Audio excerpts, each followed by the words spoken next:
የቤተ ክርስቲያን ሰላም ይናፍቀኛል። የቤተ ክርስቲያን ሰላም የክርስቶስ ደም ብቻ የሚሰበክበት ገንዘብ ጓዙን ጠቅሎ ወጥቶ ሰው ከክርስቶስ ጋር የሚኖርበት ቀን ይናፍቀኛል። ቤተ ክርስቲያን መከራ ውስጥ ናት። በገንዘብ ሰው ይታረዳል። በገንዘብ ካህን ይሸጣል። እንዴት ነው የምናደርገው? በክርስቶስ ቤት ውስጥ እሱ ደሙን ያፈሰሰለት ሰው ይታረዳል፣ ይገደላል። እየተሰደድን ነው። እኛ እኮ ከቤተ ክርስቲያን ውስጥ የቆምን ይመስለናል እንጂ ስደተኞች ነን። እና አባቶችን ልናስብ ይገባል። ሁሉ እንደሆነ ያልፋል። የበላም እንዳልበላ ይሆናል። የለበሰም እንዳልለበሰ ይሆናል። ነገ ክርስቶስ ሁሉንም እንደ ስጦ ያሰጠዋል። እኔም ብለው ይሄን ነው። ክርስቶስ ለቤተ ክርስቲያን ይዞላት የመጣ ነገር የይቅርታ ደም ነው። ዓለም የሚቀድስ ደም ነው ይዞ የመጣው። ለቤተ ክርስቲያን ሰላምን መስጣት ቢያንስ ከየሜዳው ሰብስቦ ያጠራቀመን እሱ ችሎ ተሸክሞን ያለ እሱ ቀለም ብናጓድል፣ ቅዳሴ ብናጓድል፣ ስርዓት ብናጓድል፣ ንጽህና ብናጓድል የቻለን የተሸከመን እሱ ቆርሳችሁ አጉርሱልኝ፣ ቀዳችሁ አልብሱልኝ አለ። ለምዕመኖች የሚሰጣቸው የራሱን ስጋ ነው። ምዕመናን የእኛን ገፈታ ነው እየቀመሱ ያለ። እንዴት ያለ ልብ እንዳለን አይታወቅም። ምን ይደረግ አልተማርም፣ አናውቅ። ተምረንም እናጠፋለን ሁላችን። ትልቁ መከራ ያለው እኛ ቤት ውስጥ ነው። እኔ ማንንም አልጠይቅም። በቃ የቤተ ክርስቲያን ችግር ያለው እኛ ቤት ውስጥ ነው። ሃይማኖት የሌላቸውን ሰዎች እኔ አልወቅስም። እኛ ቤት ውስጥ ነው ያለ። የእኛ የሹመት ፍቅር መቼ አብቅቶ ነው ገና? ካቃተን ደግሞ እንደው ቁጭ ብንልና እንደው ወይ በቃ ወይ ምዕመናን ዝም ብለው ባለቀሱ። ሹመቱም ያልፋል፣ ሁሉም ያልፋል፣ ፉክክሩም ያልፋል፣ በዘመድ መታጀቡም ያልፋል። የሹመት ባሪያቱ ነው፣ የፖለቲካ ባሪያቱ ነው። እኛ የክርስቶስ ባሪያዎች ነን። እኛ የክርስቶስ መንግስት ሰራተኞች ነን። እኛ የፖለቲካ ባሪያ አይደለም። በቃ አይደለሁም እንዴ! አንድ ክርስቲያን ተገደለ ሲባል ስቅቅ እንኳን አይደለም። ሞተ? ስንት ሰው ነው የሞተ? 10። ለዚህ ሲጋራ የሚያጨሰው፣ ጎዳና የወደቀው፣ የታሰረው፣ በሱስ ይዞ የሚንጓለለው በፍጹም ማን ያስበዋል? ጳጳስ ቢሮ ቁጭ ብሎ የሚውል አይደለም። ጳጳስ ማናጀር አይደለም። ጳጳስ ስራ አስኪያጅ አይደለም። ሌባ አይደለም። በምዕመናን ደም ተስማምቶ እንጀራውን የማያከማች ምዕመናንን እየሸጠ የማይበላ ቤተ ክርስቲያንን አስይዞ የማይደራደር በጥቂቱ የታመነ እውነት ለመናገር የፈለገ ነገር ባይና በሰማ እኔ ጳጳስ በስብከት ቀርቶ በምንም ለመሳደብ አፌ የማይደፍር ለዚህ ሃሌሉያ። በስመ አብ ወወልድ ወመንፈስ ቅዱስ አሐዱ አምላክ። በስመ አብ ወወልድ ወመንፈስ ቅዱስ አሐዱ አምላክ። በስመ አብ ወወልድ ወመንፈስ ቅዱስ አሐዱ አምላክ። ይትባረክ እግዚአብሔር አምላከ አበዊነ ቅዱሳን ዘሰብሐ ምሕረቱ በላዕሌነ። ምሕረቱን ቸርነቱን ይቅርታውን ባለ በዘመናችን ሁሉ ያጸናልን የአባቶቻችን ፈጣሪ እግዚአብሔር በአንድነቱ በሦስትነቱ ስሙ የተመሰገነ ይሁን። የእናታችን የቅድስት ድንግል ማርያም፣ የቅዱሳን መላእክት፣ የቅዱሳን ነቢያት፣ የቅዱሳን ሐዋርያት፣ የቅዱሳን ጻድቃን ረድኤታቸው በረከታቸው ከእኛ ጋር ይሁን። የተከበሩ አባታችን መላከ ምሕረት ቆሞስ አባ ትሕትና የደብረ ምሕረት ቅድስት ክርስቶስ ሰምራ ቤተ ክርስቲያን አስተዳዳሪ፣ የተከበራችሁ ከሁለቱም ወረዳ ቤተ ክህነቶች ባሉ አጥቢያዎች የምታገለግሉ አባቶቻችን ሊቃውንት፣ መምህራን፣ አባቶቻችን ካህናት፣ ወንድሞቻችን ዲያቆናት፣ የቤተ ጉባኤያችን ደቀ መዛሙርት ሁላችሁ አንድ አምላክ በሚሆን በአብ በወልድ በመንፈስ ቅዱስ ስም እንዴት ሰነበታችሁ? እንደምን አደራችሁ? እንደምን ከረማችሁ? ቸርነት የባህሪ ገንዘቡ የሆነ ፈጣሪያችን ለዚህ ቀን ስላደረሰን ስሙ የተመሰገነ ይሁን። እንኳን አደረሳችሁ። እግዚአብሔር በመካከላችን ተገኝቶ እንዲያስተምረን እንዲመክረን ቅዱስ ፈቃዱ ይሁንልን። ያው ዛሬ እዚህ ተሰብስበናል። የርዕሰ ገዳማት ወአድባራት ጣና ቅዱስ ቂርቆስ የአባቶችና የእናቶች አንድነት ገዳም የአራቱ ጉባኤያተ መጻሕፍት የምስክር ቤተ ጉባኤ ከተመሰረተ ጀምሮ አሁን 4ኛ ዓመትን ይዟል። በዚህ ዓመት ዓመታዊ ዕቅዱን አቅዶ ለካህናት ስልጠና ለመስጠት፣ ለመነኮሳት የምንኩስና ስልጠና ለመስጠት፣ ለባለትዳሮች የትዳርና የልጅ አስተዳደግ ስልጠና ለመስጠት አቅዶ በዚህ ዓመት 3 ዕቅዶችን እያከናወነ ደቀ መዛሙርቱ ከሚማሩበት ከመደበኛ ትምህርቱ በተጨማሪ የሐዋርያዊ አገልግሎትን ደግሞ በዚህ መልኩ እየፈጸመ ይገኛል። ስለዚህ ባለፈው በዓመታዊ ዕቅዳችን መሰረት በጾመ ነቢያት በጉባኤ ቤቱ ዙሪያ ያሉ 2 ወረዳዎች ላይ የሚገኙ ካህናትን በከፊል ማለት ነው ከአንድ ደብር 5 ካህናትን በመጥራት ምስጢረ ሥላሴ፣ ትምህርተ ሃይማኖት፣ ትምህርተ ክህነት እና ነገረ ቤተ ክርስቲያን የሚሉ ስልጠናዎችን ለ3 ቀን ያህል ተማምረን ጉባኤ ቤቱ ሰጥቶ ይህን ፈጽሞ ነበረ።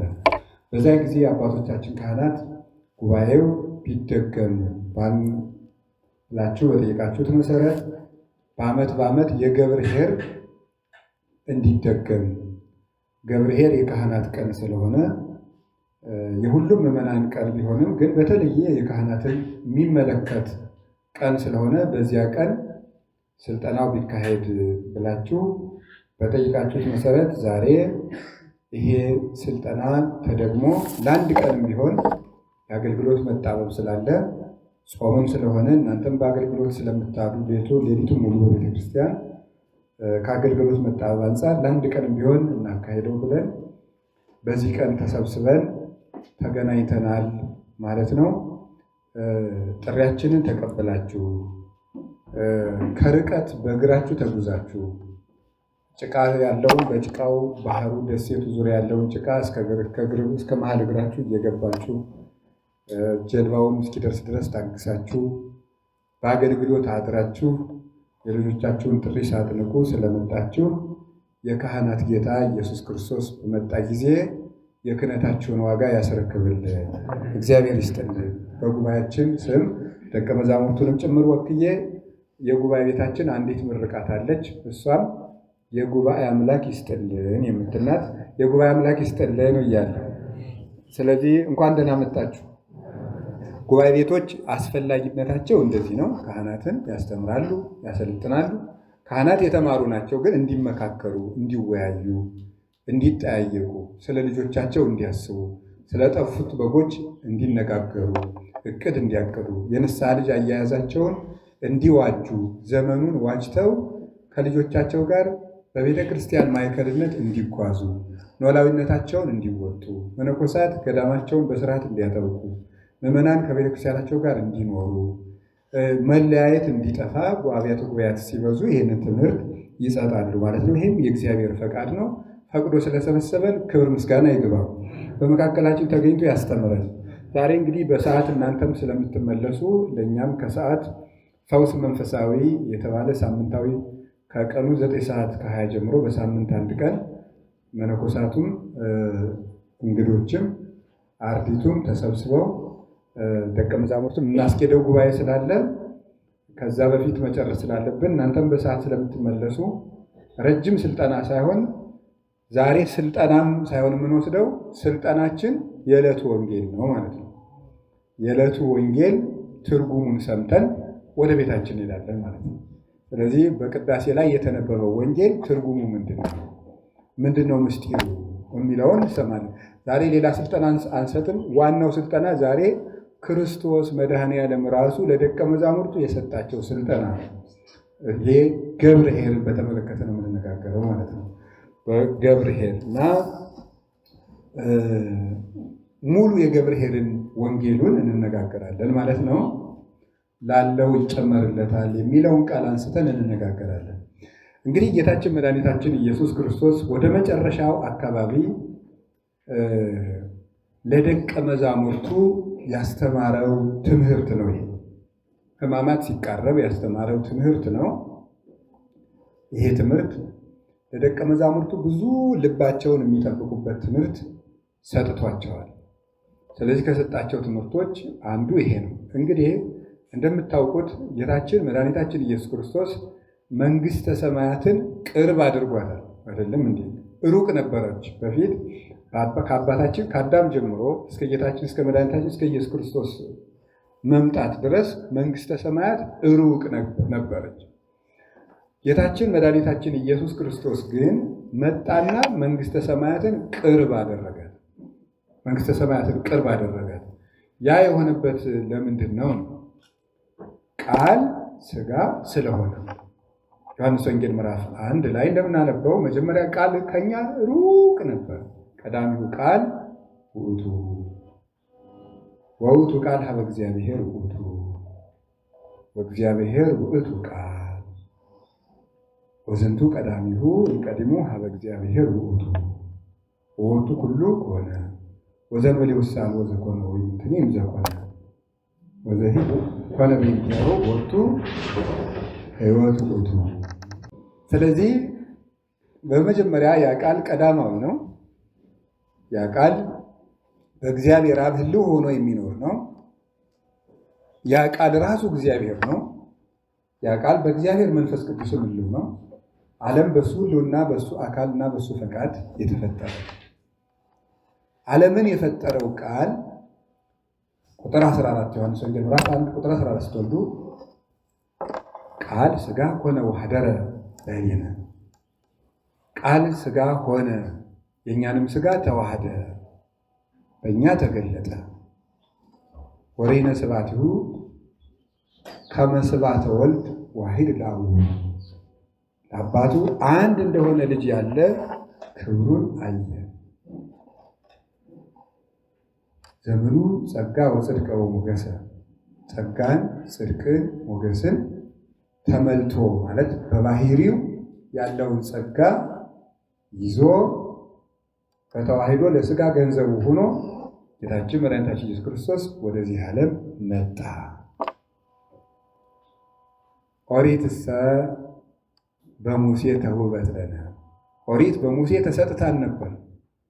ጸጋሰ ወጽድቅ በኢየሱስ ክርስቶስ ኮነ ለነ፣ ጸጋ እውነተኛ የምንድንበት ጸጋ ግን በኢየሱስ ክርስቶስ ተደረገልን ይላል።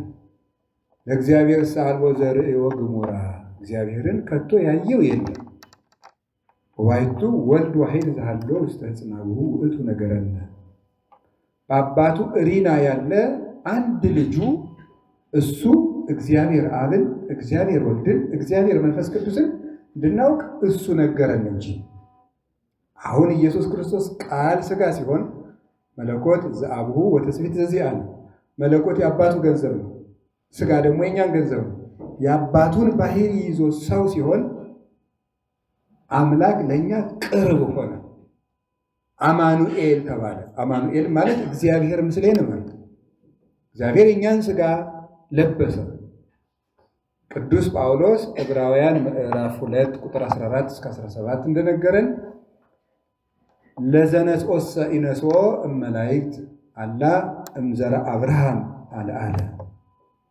የነሳውን ሥጋ ከመላእክት ይዞት አልመጣም፣ የአብርሃምን ሥጋ ይዟል እንጂ። ወበእንተዝ ኢይሐፍር ብሂለ አኀውየ፣ ስለዚህ ወንድሞቼ ማለትን አያፍርም።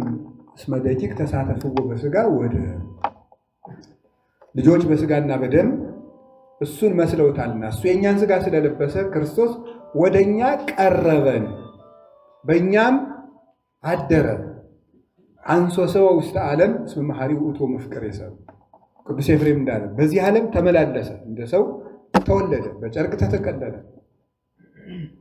ዘይጠበልሎ ለሰማይ በደመና ሀደረ ውስተ ቤቱ ለሌዊ ወተወዴ ውስተ ጎል ወተጠብለለ በአጽርቅት። ሰማይን በደመና የሚሸፍነው ጌታ አጢፎስ የሚባል ሊቅ በሃይማኖተ አበው ሲናገር ሰማይን በደመና የሚጋርደው ጌታ ከሌዊ ወገን በተወለደች በእመቤታችን በቅድስት ድንግል ማርያም ማኅፀን አደረ። ብርሃናትን የሚለፍ ዘይታጸፍ ብርሃናት የሚባል ወቱ ብርሃን ዘይጠፍ የማይጠፋ ብርሃን አለው። አልቦ ዘይክድ ቀሪበ ሀቤሁ ወደሱ መቅረብ የሚቻለው የለም የሚባል ጌታ የእኛን ሥጋ ለብሶ በጨርቅ ተጠቅሎ በበረት ተጥሎ በየጥቂቱ አድርጎ ተመላልሶ መንግሥተ ሰማያትን ቅርብ አደረጋት። ክርስቶስ መንግሥተ ሰማያትን ያቀረባት የመጀመሪያው እሱ ወደኛ መጥቶ ሥጋ ስለሆነና ሥጋ ምን ስለሆነ ነው? አምላክ ስለሆነ በተዋሂዶ ነው።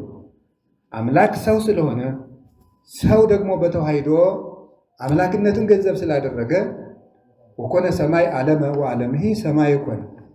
ሰማይን ዓለም አደረገው ክርስቶስ፣ ዓለምም ሰማይ ሆነ። ቤተልሔም ጎል ጽርሐ አርያምን ሆነች፣ ጽርሐ አርያም ደግሞ ጎልን ሆነች። እንዴት? እስመ ለዘወለዶ አብ ዘምስጢር በምስጢር ዘይትረከብ ወለደቶ ቅድስት ድንግል በምስጢር ዘይትረከብ። አብ በማይመረመር ምስጢር የወለደውን ድንግል ማርያም በማይመረመር ምስጢር ወልደዋለችና የአብ ልጅ የድንግል ልጅ ስለሆነ መንግሥተ ሰማያት ክርስቶስን ተከትላ ቅርብ ሆነች ማለት ነው። የእግዚአብሔር ልጅ የሰው ልጅ ሊሆን ስለመጣ የእግዚአብሔር ከተማ የሰው ከተማ ሆነች ማለት ነው። አምላክ ሰው ስለሆነ ወስብሐትኒ ዘውስተ ሰማይ ኮነ በዲበ ምድር። በሰማይ የሚደረገው ምስጋና ወደዚህ ዓለም መጥቶ በዚህ ዓለም ተደረገ።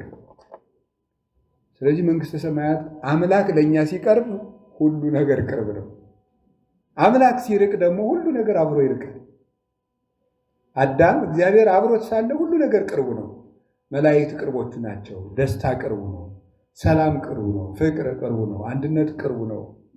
ፍጥረታት ሁሉ ለእሱ ቅርቦች ናቸው። ጤና ቅርቡ ነው። ሕይወት ቅርቡ ነው። ለአዳም ጤንነት ቅርቡ ነው። የህሊና ሰላም ቅርቡ ነው። እንስሳት አራዊት ቅርቦቹ ናቸው ለአዳም። አዳም እባክህ ሰብተናል አርደህ ብላን እስኪሉት ድረስ። እግዚአብሔር ሲርቀው ግን ሁሉ አብሮ ራቀው። ሁሉ መላእክትም ራቁ፣ እንስሳት አራዊት ራቁ፣ ጤና ራቀው፣ ኃይል ራቀው፣ ሰላም አጣ፣ እድሜ ራቀው።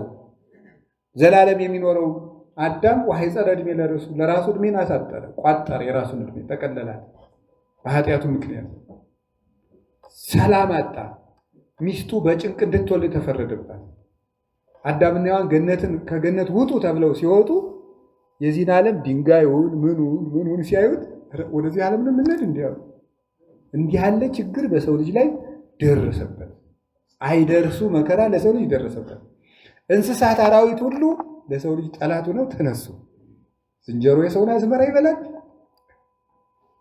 እንኳን በሰውና በእንስሳት መካከል በእንስሳትና በአራዊት መካከል እንኳን ጠብ አልነበረም። ፍየል ገሎ የሚበላ ጅብ የለም አዳም ሳይሳሳት። አህያ የሚበላ ጅብ የለም፣ ፍየል የሚበላ ነብር የለም። ሰላም ነበር ዓለም። ስለዚህ አዳም ግን ከእግዚአብሔር ለዚህ ነው እኮ አባ ጊዮርጊስ የሚባል ኢትዮጵያዊ ሊቅ እመቤታችንን ሲያመሰግናት ለመወልኪ አፍቀረኒ መኑ ይጸልአኒ፣ ልጅሽ ከወደደኝ ማን ይጠላኛል? ፀሐይ ይሴብሐኒ ወወርኅ ይባርከኒ ወከዋክብት ይቀድሱኒ። ልጅሽ ከወደደኝ ፀሐይ ያመሰግነኛል፣ ጨረቃም ያመሰግነኛል፣ ከዋክብት ይዘምሩልኛል። ልጅሽ ከጠላኝ ግን ማን ይወደኛል ብሎ ተናገረ። እግዚአብሔር ከወደደ እግዚአብሔር የመረጣቸውን ማን ይከሳቸዋል? አንድም አይከሳቸውም። እግዚአብሔር ከእኛ ጋር ካለስ ማን ይቋቋመናል? ለዚህ ነው ቅዱስ ዳዊት እግዚአብሔር ያበር ሊተ ምንትኑ ያፈርሃኒ፣ እግዚአብሔር ምእመና ለሕይወቴ የምንትኑ ያደነግጸኒ፣ እመኒ ጸብአኒ ተአይህ ይፈርሃኒ ልቤ። እግዚአብሔር ብርሃነ ረድኤቱን ይገልጥልኛል፣ እግዚአብሔር ያድነኛል። የሚያስፈራኝና የሚያስደነግጠኝስ ምንድን ነው? እግዚአብሔር የሕይወቴ መታመኛ ነውና አልፈራም። ሰራዊት እንኳ ቢከበኝ አልደነግጥም ይላል መዝሙር 26 ቁጥር 1 ላይ። ቅዱስ ጳውሎስ ደግሞ ለእመ እግዚአብሔር ምስሌነ መኑ ይክለነ፣ እግዚአብሔር ከኛ ጋር ከሆነ ማን ይቻላል? ማን ይቃወማል? እንዲህ ያለው እግዚአብሔር ከኛ ጋር ሳለ ሁሉ ቅርባችን ነው። ላይት ሁሉ አብረው ከአዳም ጋር እየመጡ ደህና አደርክ አዳም፣ ደህና ዋልክ አዳም እንደሚል ጎረቤት አብረውት ያመሹ፣ አብረውት ይውሉ፣ አብረውት ያድሩ ነው። እንዲህ ያለ ነበር። በኋላ ግን ሁሉ ነገር ከኛ ራቀ። አያችሁ፣ ሩቅ አገር እናት መቼ ነው የምንደርስ ይባላል።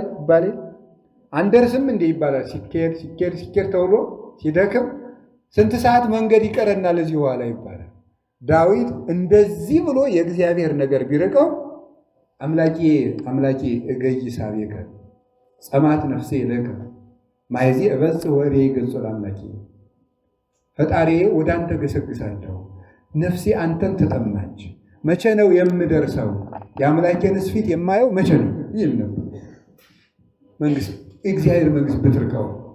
አሁን እግዚአብሔር እንዲህ እያሉ ቢለምኑት 5500 ዘመን ሲፈጸም ትንቢት ተቆጥሮ ሱባኤ ተቆጥሮ ትንቢት ተነግሮ ሲያልቅ ወተወልደ በቤተልሔም በከመ ትንቢተ ነቢያት፣ ነቢያት ትንቢት እንደተናገሩ በቤተልሔም ተወለደ። አሁን መንግስተ ሰማያት ቅርብ ሆነች። መንግስተ ሰማያት ቅርብ የሆነችው ክርስቶስ ወደኛ ስለቀረበ ነው። አምላክ በእኛ ስጋ ስለመጣ ነው። በእኛ ስጋ ስለታየ አሁን መጣና ምን አለ መሰላችሁ? ነዋ ወንጌለ መንግስቱ ለእግዚአብሔር የሚባለው እኮ ነው። መጣና ምን እንዳለ ታውቃላችሁ?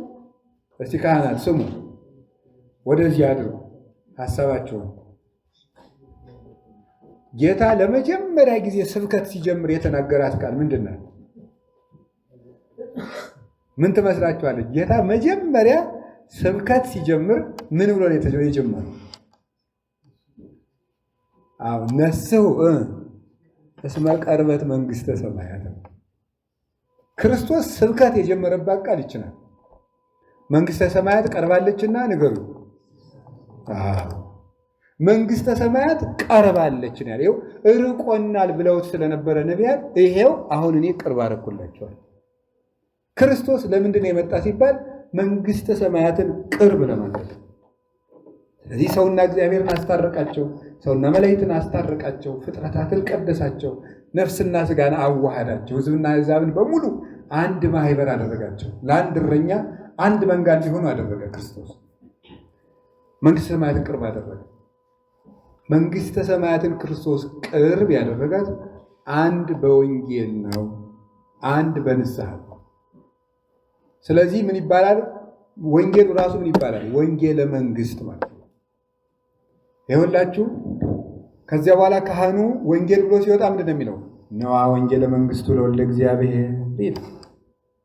የጌታችን የመድኃኒታችን ኢየሱስ ክርስቶስ የእግዚአብሔር የባሕርይ ልጁ የኢየሱስ ክርስቶስ የመንግስቱ ወንጌል ይሄው መንግስተ ሰማያትን ይዛ የምትመጣ ወንጌል ናት። መንግስተ ሰማያት የት ነው ያለችው ብትባሉ ወንጌል ውስጥ ነው ያለችው። መንግስተ ሰማያት ያለችው ወንጌል ውስጥ ነው።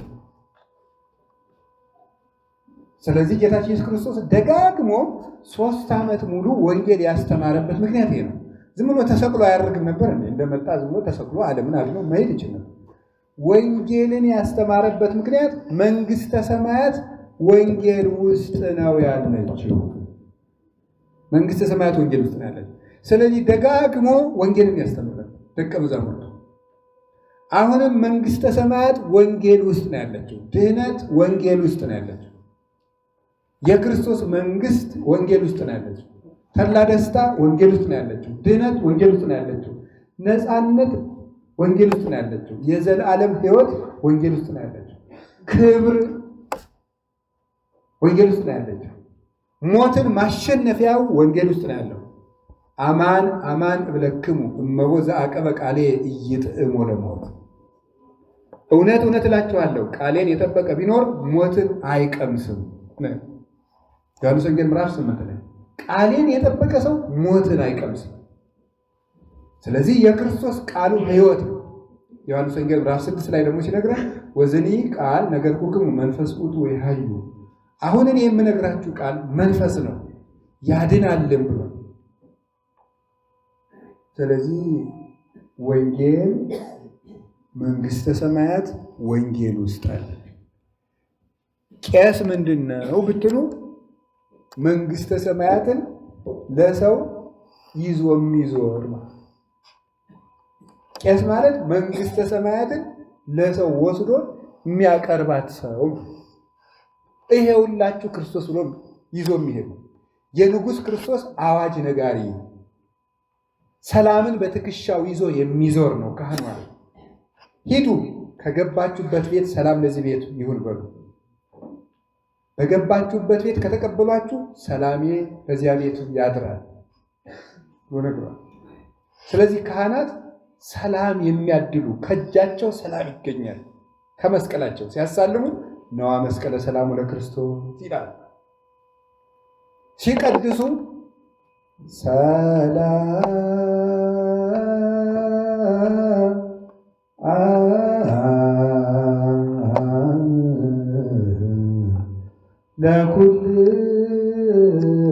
ለኩልክሙ ይላል። ሰላም ለእናንተ ይሁን ይላል። ቃላቸው ሰላም ነው፣ መስቀላቸው ሰላም ነው። ካህናት በትከሻቸው ሰላም ይዘው ይዞራሉ። ያውም የክርስቶስ ሰላም ነው። የክርስቶስ ሰላም ነው። ቄስን ማየት እኮ የክርስቶስን ሰላም ማየት ነው። እውነቴን ነው ነገር አሁን ለስብከት ብቻ ብዬ እንዳይመስላችሁ። እኔ አሁን ጳጳሳትን ሳይ ክርስቶስን እንደማየው ነው የምቆጥረው። የግል ኃጢአታቸውን አያገባኝም። ከክርስቶስ ጋር ይነጋገሩበት። በዚያው ላይ ደግሞ እኔ ስንት ኃጢአት ተሸክሜ ምን አገባኝ?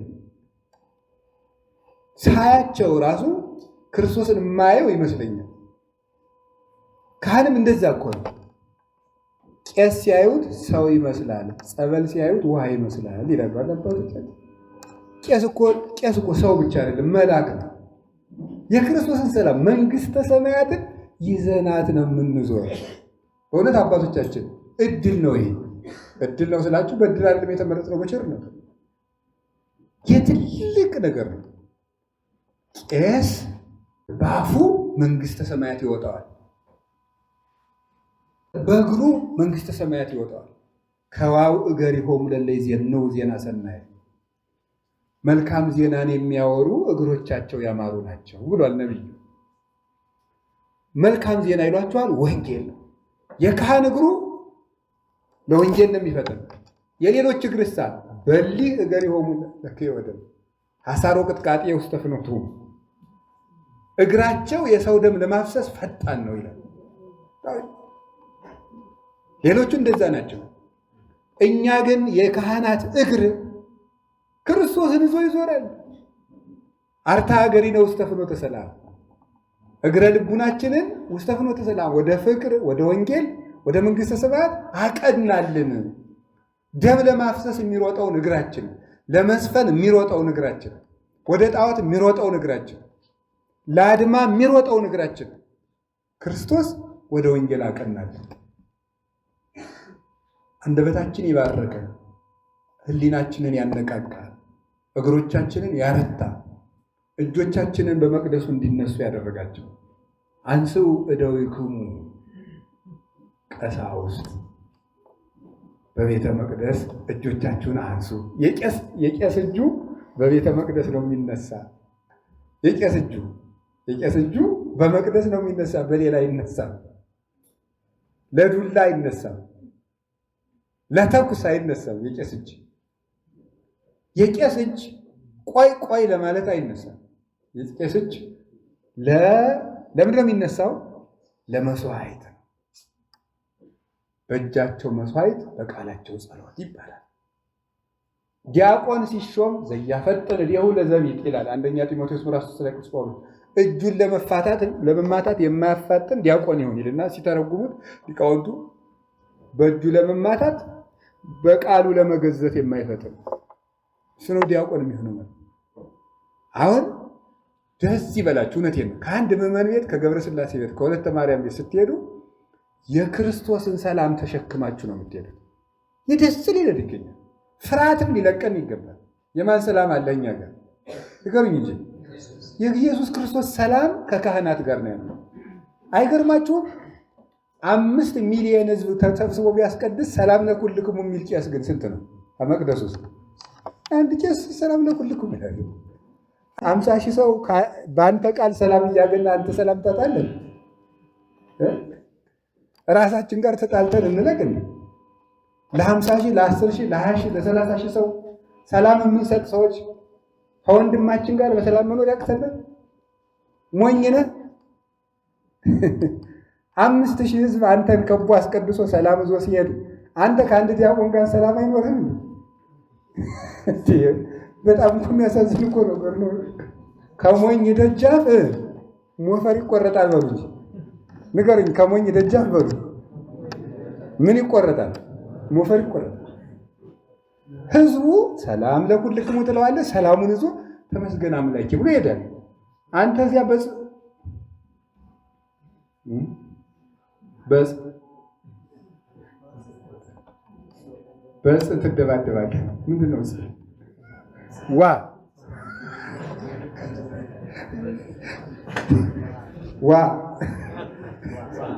ብያቸዋለሁ እንግዲህ ማለት ነው። ስለዚህ ይሄ ካህን የማንን ሰላም ነው ዞ የሚዞር? ንገሩኝ እንጂ የመድኃኔዓለምን ሰላም። ከቄስ እጅ ሰላም አለ፣ ከቄስ ቃል ሰላም አለ።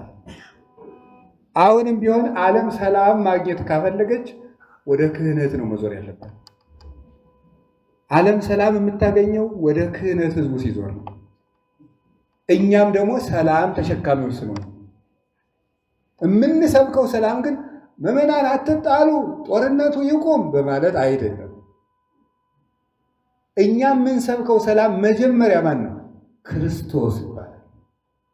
ሰው የመድኃኔዓለም ሰላም ሲደርሰው ነው ሰላም የሚፈጥር። የእግዚአብሔርን ሰላም ያላገኘ ሰው ሰላም ፍጠር የሚሉት አይሰማም።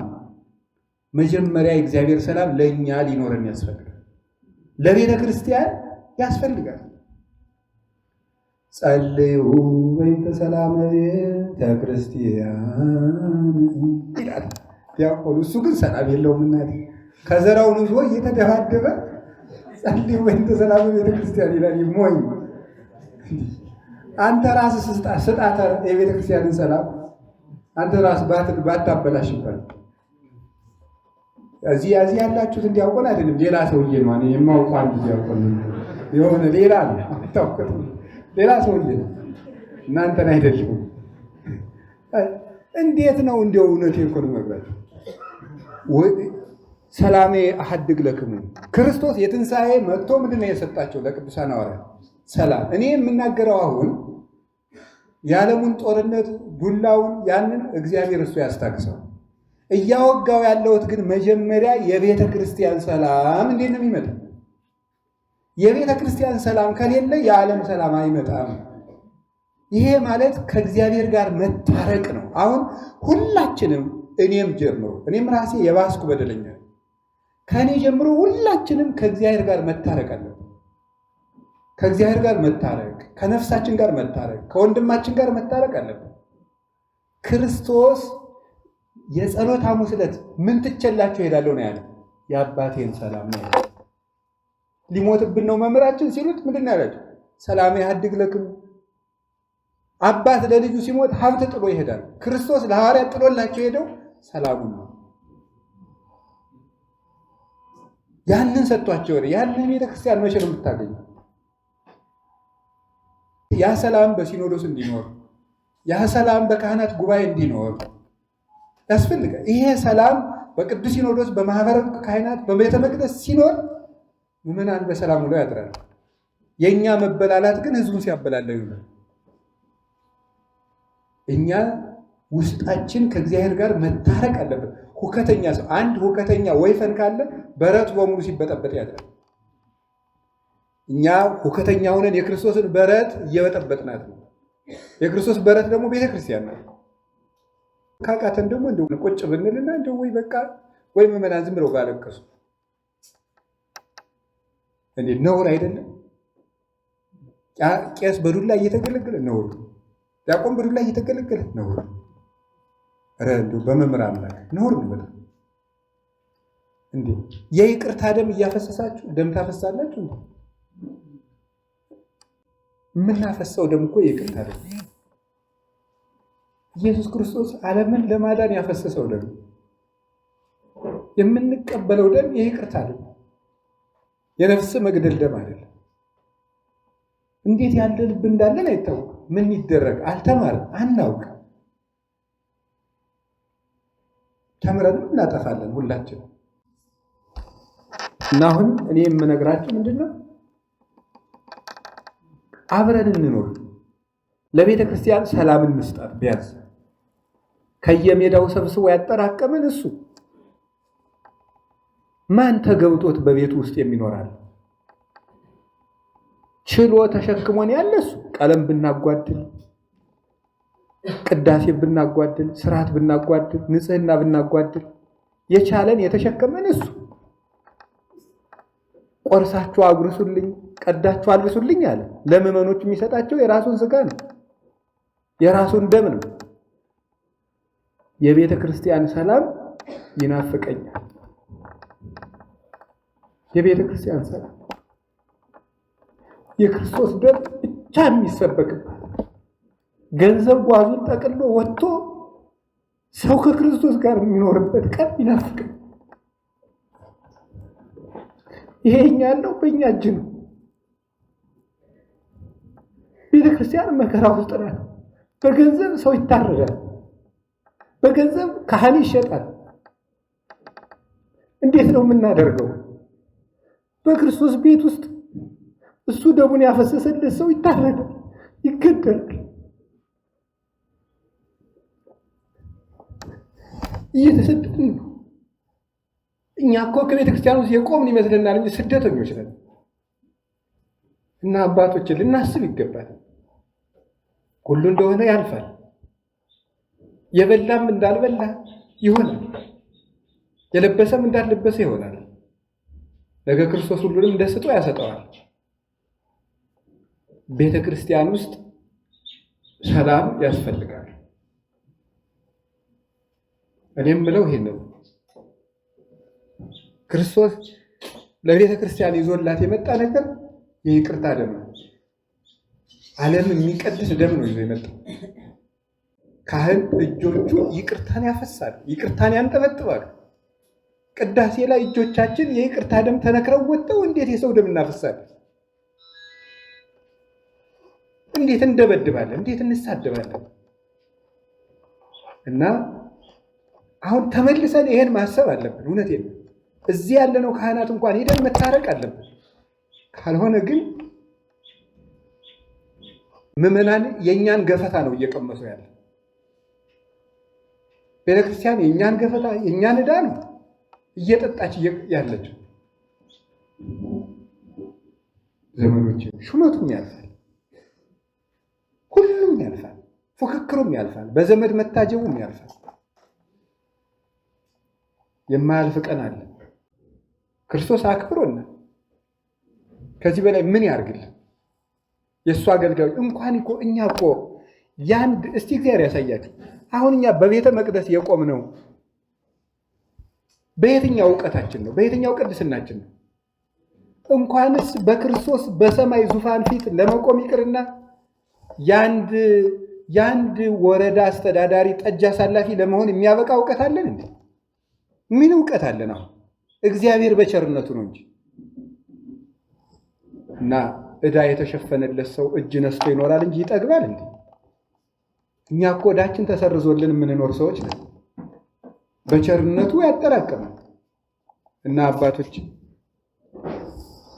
እኔ የምነግራችሁ ምንድነው፣ ሌላው ይቅርብን። የአባቶቻችን ነገር እንኳን እግዚአብሔር ያሳድገን። ግን ቢያንስ ግን እንታረቅ።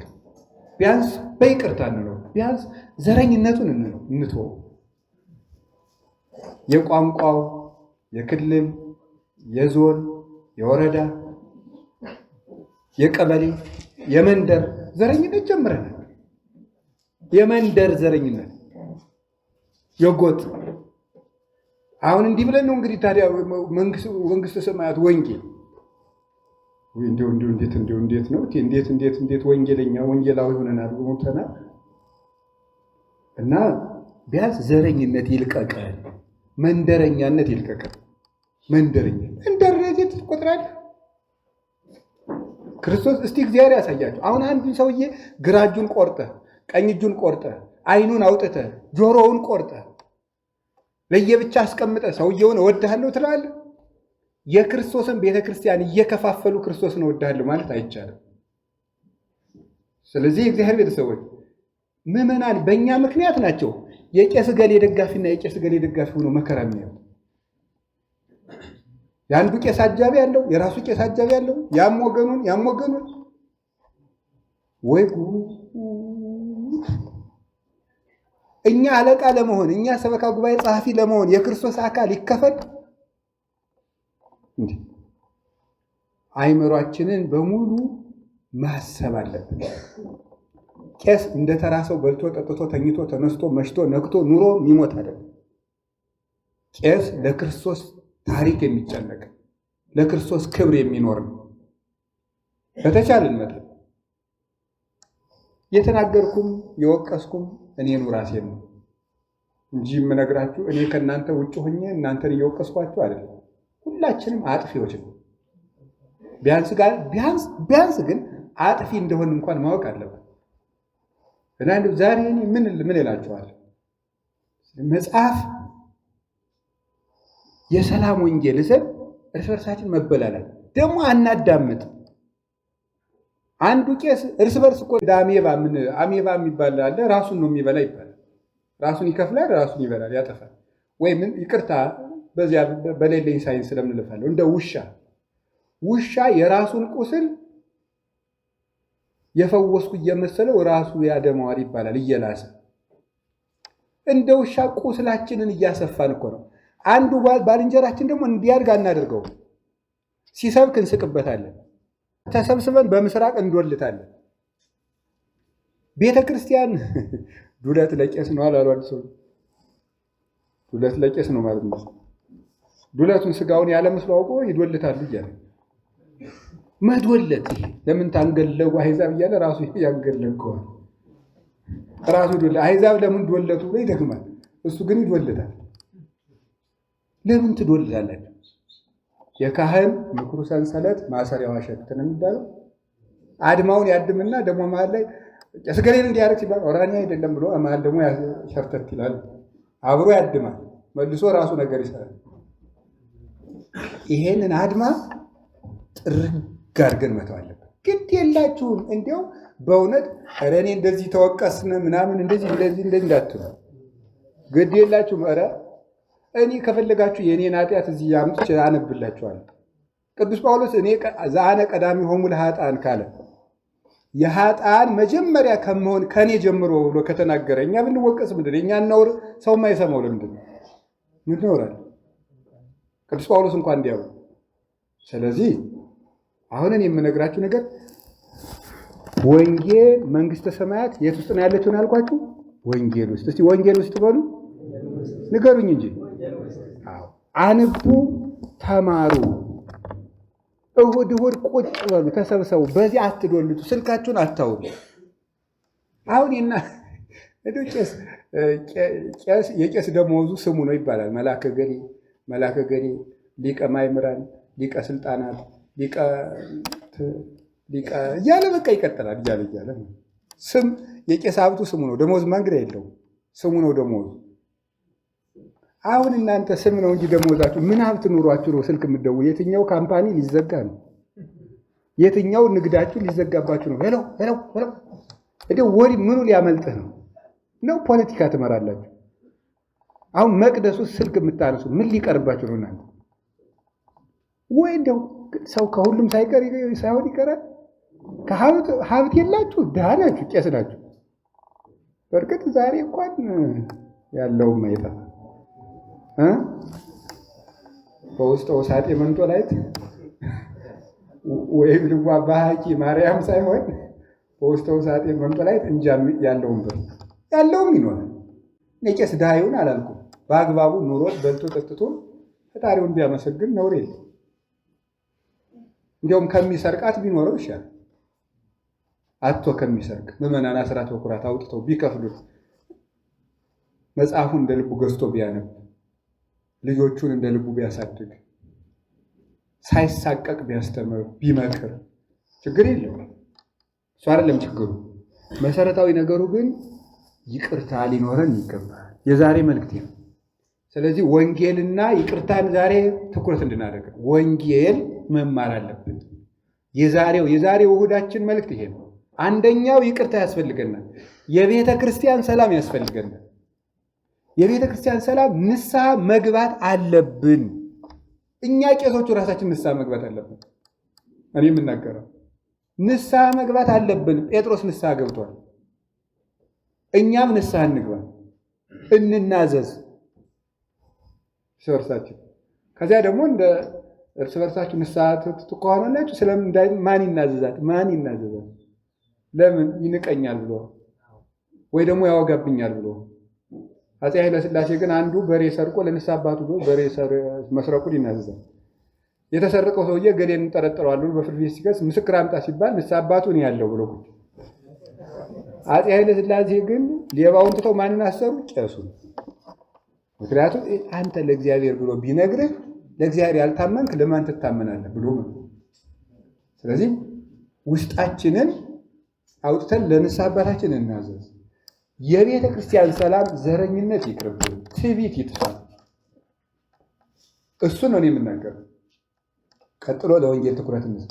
ከወንጌልም አንዱ ዛሬ የተነበበውን እንድናውቅ ነው። ዛሬ የተነበበው ወንጌል ምንድን ነው የሚለው? የማቴዎስ ወንጌል ምዕራፍ 25 ቁጥር 14 ቅድም አባታችን ያነበቡልን ወበከመ ብእሲ ዘይነግድ ወፀዋ አግብርቲሁ ወወሃቦሙ ንዋዮ ይትከበሩ ቦቱ። ሩቅ አገር እንደሚሄድ ሰው ባሮቹንም ጠርቶ ውረዱበት፣ ውጡበት፣ አትርፉበት ብሎ ገንዘቡን እንደሚሰጣቸው ሰው መንግሥተ ሰማያት እንደዚያ ናት አለ ጌታ። መንግሥተ ሰማያት ያላት ወንጌል አባቶቻችን ሲተረጉሙ መንግሥተ ሰማያት ሕገ ወንጌል ተስፋ ጊዜ ነው ኢየሱስ ክርስቶስ። መንግሥተ ሰማያት ይሉሃል ወንጌል ነው። ወንጌልም ማለት ተስፋ ነው። ተስፋም ማለት ክርስቶስ ነው ይላል። መንግሥተ ሰማያት ማን ነው ብትባል ወንጌል። ወንጌልስ ምንድን ነው? ተስፋ ነው። ተስፋስ ማን ነው? ኢየሱስ ክርስቶስ። ከኢየሱስ ክርስቶስ ውጭ ሌላ መንግሥተ ሰማያት የሚባል ነገር የለም። ማለት መንግሥተ ሰማያት የሚባል ሀገር አለ፣ ቦታ ሰው ተወስኖ የሚኖርበት። ለእኛ ግን ዋናው መንግሥተ ሰማያችን ክርስቶስ ነው፣ መድኃኔዓለም። ከዚያ በኋላ እሱ አባቱ መንፈስ ቅዱስ ሦስቱ ያድሩብናል። እሱ ነው መንግሥተ ሰማያት። አሁን እንደዚህ ካልን ባሮቹን ጠርቶ ገንዘቡን የሰጠ ሰው ይመስላል። ቦ ለዘወሃቦ 5 መክሊት፣ 5 መክሊት ለሰጠው ሰው 5 መክሊት አለ። ወቦ ለዘወሃቦ 2 መክሊት፣ 2 መክሊት ለሰጠው ሰው 2 መክሊት አለ። ቦ ለዘወሃቦ 1 መክሊት፣ 1 መክሊት ለሰጠው ሰው 1 መክሊት አለው። ወለኩሎሙ በአምጣነ ይኩን ነሲአለ፣ ሁሉም እንደሚችሉት መጠን እንደየአቅማቸው ሰጣቸው። ወነገደ፣ ከዚህ በኋላ ሄደ። ወሆረ ዝኩ ዘሐምሰ መካደ የነሳ ወተገበረ ቦቶን ወረባ ካልአተ ሐምሰ መካደ። 5 መክሊት የወሰደው ሰው ወጥቶ ወርዶ ሌላ 5 መክሊት ጨምሮ 10 አደረገ። 2 የሰጠው ግዙን በአማርኛ እየፈታው እንዳላስመሸባችሁ 2 የወሰደው 2 አተረፈ። 1 የወሰደው ሳ ወሃለፈ ወከረየ ምድረ ወሃባ ወርቀ እግዚእ። ያ ግን ሄዶ ቆፈረ፣ መሬቱን ጥልቅ አድርጎ ቆፍሮ የጌታውን ወርቅ ጥልቅ አድርጎ ቀበረው። ወምድረ ብዙ መዋዕል መጻ እግዚኦሙ ለእሉ አግብርቱ ሀዘ ይትሐሰቦሙ። ከብዙ ዘመን በኋላ የእነዚህ ሰዎች ጌታ መጥቶ ተሳሰባቸው። ወመጻ ዝኩ ዘሐምሰ መካደ ነሳ፣ 5 መክሊት የወሰደው ሰው መጣና አፍቆኑ 5 መካደ ወሀብከኒ፣ 5 መክሊት ሰጠኝ አልነበር? አዎ እነሆ 5 መክሊት አትርፌ ሌላ መጥቻለሁ። 2 መክሊት ሰጠኝ አልነበር? አዎ እነሆ ሌላ 2 መክሊት አትርፌ መጥቻለሁ። 1 መክሊት ያወሰደው ሰውዬ እኔማ አአምር ከመ ብእሲይ ድሩክ አንተ ጨካኝ ሰው እንደሆንክ አውቃለሁ። ተአርር ማበይ ዘራይከ፣ ያልዘራኸውን ትሰበስባለህ። ታስተጋብ ማበይ ዘረውከ፣ ያላጨድከውን ትሰበስባለህ ብዬ ፈርሄ ከረይኩ ምድረ ወሀባይኩ፣ ምድሩን ፈርቼ ሌባ ቢወስድብኝ ወንበዴ ቢነሳብኝ ብዬ ምድሩን ቆፍሬ ቀበርኩት አለ ይላል። ከዚያ በኋላ ጌታ ምንድን ነው ያለው? ይሄ 5 መክሊት ያተረፈውን አንተ በጎ ባሪያ ገብርኄር ወገብር ምእምን ዘበህዳን መመነኮልከ ወዲህ በብዙ እሰይመከ በውስተ ፍሥሓሁ ለእግዚእከ፣ በጥቂቱ ታምናሃልና በብዙ እሾምሃለሁ ወደ ጌታ ደስታም ግባ። 2 መክሊት የወሰደውን 2 ያተረፈውንም እንደዚሁ አለ። በጥቂቱ ታምናሃልና በብዙ እሾምሃለሁ ወደ ጌታ ደስታ ግባ አለ። ያኛውን ሰው ጉና ነው ታምረኒ ከመ ብእሲ ድሩቅ አነ ዘአርር እማበ ኢዘራይኩ ወአስተጋብ እማበ ኢዘረውኩ ለምንት ኢያግባእከ ወርቄ ውስተ ማዕድ። አንተ ኦ ገብር ሐካይ፣ አንተ ክፉ ሰነፍ ባሪያ፣ እኔ ያልዘራሁትን የማጭድ ያልበተንኩትን የምሰበስብ እንደሆንክ ታውቀኛለህን? እንደዚያ ከሆነ ገንዘቤን ለምን አልመለስክልኝ? ወአነ ማስተገበር ነው፣ እኔም በሚሰራ ሰው ባሰራሁት ነበር። ምንድን ነው ያለ በኋላ? ይሄንን 1 መክሊት 10 መክሊት ላለው ጨምሩለት። እስመ ለዘቦ ይሁቦ፣ ላለው ጨምሩለት። ወለዘሰ አልቦ እመኒቦ ያህይድቦ፣ የሌለውን ግን ያችን አንዲቱ ይወስዱበታል። ከዚያ በኋላ ምንድን ነው ያለ? አውፅእ ወለዝኩ ገብ እኩይ ወደይዎ ውስተ ጸናፌ ጽልመት ሀባሎ ብካይ ወሀቀየ ዝናብ። ይህንን ክፉ ባሪያ ጽኑ ጨለማና ጥርስ ማፋጨት ወዳለበት ልቅሶ ካለበት ቦታ አውጥታችሁ ጣሉት አለ። ስለ ቃሉ የእግዚአብሔር ስሙ የተመሰገነ ይሁን። እኛን ከእንዲህ ያለ መከራ ይሰውራል። ትርጉሙን እንግዲህ ልንገራችሁ። አሁን ሩቅ አገር የሚሄድ ሰው የተባለ ማን ነው? ጌታችን መድኃኒታችን ኢየሱስ ክርስቶስ ነው። ሩቅ አገር የሚሄድ ሰው የተባለ ሩቅ አገር የሚሄድ ሰው የተባለ እሱ ባለ ባሪያ የተባለ ይሄ ነው። ማን ነው ይሄ ሰው ይልና ቅዱስ ጎርጎርዮስ ሲተረጉም የሰማይና የምድር ገዢ የሚሆን ክርስቶስ ነው እንጂ ማን ይሆናል ይላል። ስለዚህ ይሄ የሰማይና የምድር ገዢ የሚሆን ክርስቶስ ነው። ባሮቹ የተባሉት የመጀመሪያዎቹ ቅዱሳን ሐዋርያት ናቸው። ቀጥሎ ሊቃነ ጳጳሳት፣ ካህናት፣ ዲያቆናት ናቸው። ቀጥሎ ክርስቲያኖች በአጠቃላይ የክርስቶስ ባሮች ይባላል። የክርስቶስ ባሪያ የተባሉበት ዋናው ምክንያት ለምን ይመስላችኋል? አንድ ሰው የአቶ ገሌ ባሪያ ከሆነ የሌላ አቶ ገሌ ባሪያ ነው አይደለም? ለምሳሌ ዘለቀ የሚባል ሰው ባሪያ ቢሆን ጫልቱ የምትባል ሴትዮ ባሪያ ይሆናል አይሆንም? አይሆንም። የአንድ ሰው ባሪያ ምንጊዜም የማን ነው? የዚያ ሰውዬ ነው፣ ካልሸጠው በቀር ማለት ነው። ለአንድ ሰው ባሪያ የሆነ ሰው የሌላ ሰው ባሪያ አይደለም ነው። ሐሳቤ ግልጽ ነው? ለአንድ ሰው ባሪያ የሆነ ሰው የሌላ ሰው ባሪያ አይደለም ማለት ነው። የክርስቶስ ባሪያ ነው ማለት አንድ ሰው ምን ማለት ይመስላችኋል? የክርስቶስ ባሪያ ነው ማለት የዲያብሎስ ባሪያ አይደለም። የዲያብሎስ ባሪያ አይደለም። የገንዘብ ባሪያ አይደለም። የዓለም ባሪያ አይደለም። የክርስቶስ ባሪያ ነው። ክርስቲያኖች ሁሉ የክርስቶስ ባሪያዎች ሲባሉ ነፃ አውጥቷቸዋል። ቀንበራችንን ሰብሮልናል። ሸክማችንን አንከባሎ ነፃ አውጥቶናል። ስለዚህ ቅዱስ ጳውሎስ ገላትያ ምዕራፍ 5 ላይ እንደነገረ ኢትሁሩ ስታሩ ተቅንየ፣ ደግማችሁ ወደ ባርነት ቀንበር አትሂዱ ክርስቶስ ነፃ አውጥቷችኋልና ይላል። እስመ ለግዛን ተጸዋዕክሙ፣ ለነፃነት ተጠርታችኋል። ዋኮ ለቅኔ፣ ለባርነት ያይደለ ለነፃነት ተጠርታችኋል እና እንግዲህ ወደ ባርነት ቀንበር አትሂዱ እንዳለ ቅዱስ ጳውሎስ ሁላችንም ለነፃነት ስለጠራን የክርስቶስ ባሪያዎች እንባላለን። ጸዋ የተባለ ጠራቸው ማለት ምን ማለት ነው? ጠራቸው ማለት ነው። ማንም ሰው ራሱን ለእግዚአብሔር ጸጋ አብቅቻለሁ ማለት አይደለም፣ አይችልም። ማን ካልመረጠው በቀር እግዚአብሔር ካልመረጠው በቀር። አንድ ሰው በቃው ነቃው ብሎ ቄስ መሆን አይችልም። አንድ ሰው ዘመዶቹ ቄስ ስለሆኑ ቄስ መሆን አይችልም። አንድ ሰው የመሪጌታ ልጅ ስለሆነ ቄስ ነው። እግዚአብሔር ሲጠራ ብቻ ነው። እግዚአብሔር ሲጠራ ነው። የቤተ ክርስቲያን አገልግሎት ሹመት አይደለም፣ ጥሪ ነው። ጥሪ ነው። እኔም መስፈርቱን ስለማሟላ ጳጳስ አድርጉኝ አይባልም። ነው ጥሪ ነው። እግዚአብሔር ሲጠራ ነው። እኔ ቄስ ልሆን እራሱ እኮ አይባልም። ታውቃላችሁ? እኔ ቅኔ ተምሬያለሁ፣ አቋቋም ተምሬያለሁ፣ ሰዓታት አውቃለሁ፣ ቅዳሴ አውቃለሁ፣ ሐዲሳት ተምሬያለሁ፣ ድጓ አውቃለሁ። እናሳ መስፈርቱን ስላሟዋለሁ ብፁዕ አባታችን ቅስና ይስጡኝ አይባልም። እቅጩን ተናገር ከተባልኩ ቄስ አድርጉኝ ማለት ትዕቢት ነው። ምክንያቱ ቅስና ትልቅ ነገር ስለሆነ ማድረግ ያለበት ምንድን ነው? የደብሩ አስተዳዳሪና የደብሩ ምዕመናን ተሰብስበው እገሌ ቄስ ይሆንልን ይገባዋል፣ እሱ ጥሩ ዲያቆን ስለሆነ እገሌን አቅስሱልን ብለው የሚጠይቁልን ሌሎች ነው። አሁን ግን እየሮጠ ሄዶ ምን ይላል? ቅስናውን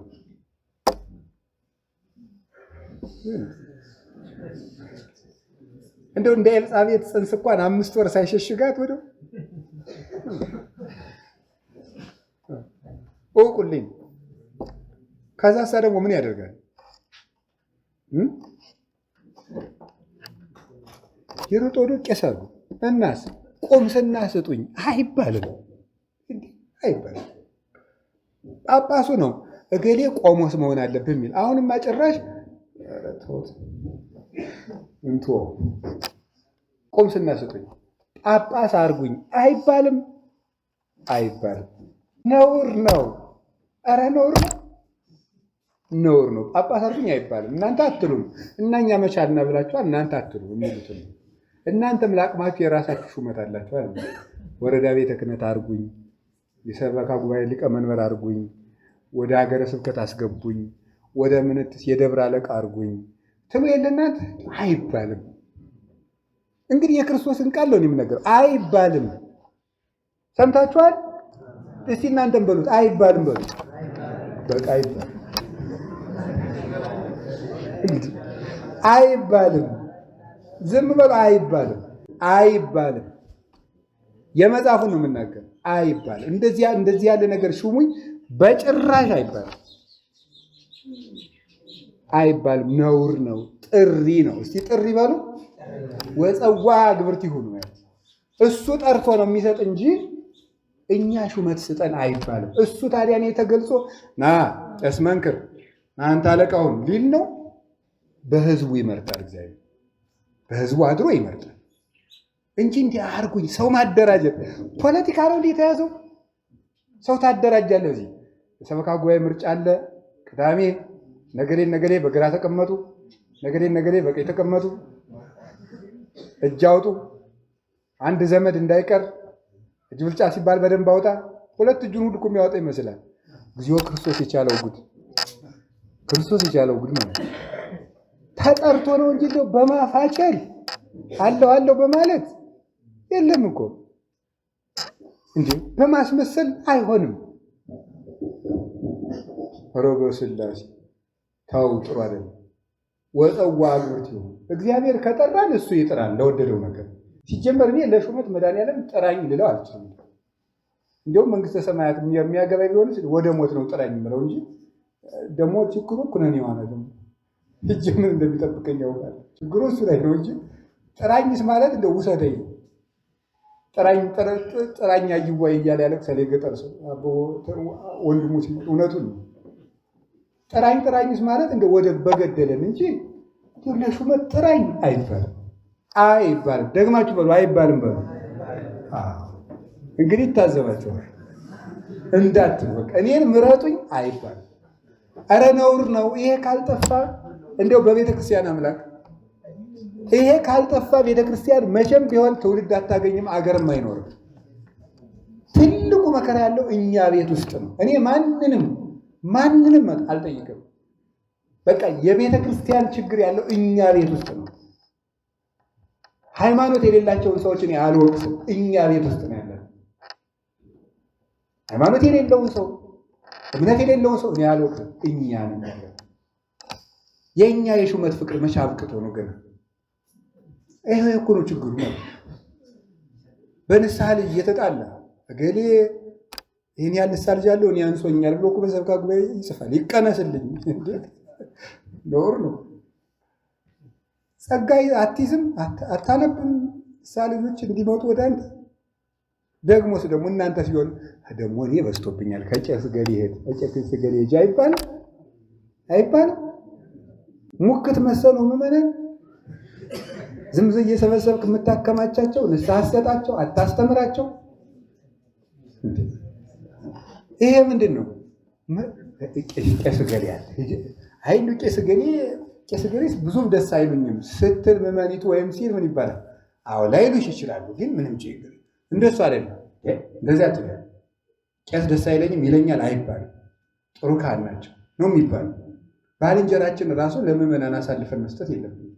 ማሰናከል ራሱ ምዕመናን እንዳይሄዱ ከዚያ እንዳይሄዱ ማለት ነው። እንዲያውም መራምተን ነው የምናስቀርብ። ይኸውላችሁ ወፀዋ አግብርት ላይ ነው ያለው። ባሮች የመጀመሪያ የማን ባሪያ መሆን አለብን? የክርስቶስ በሉ።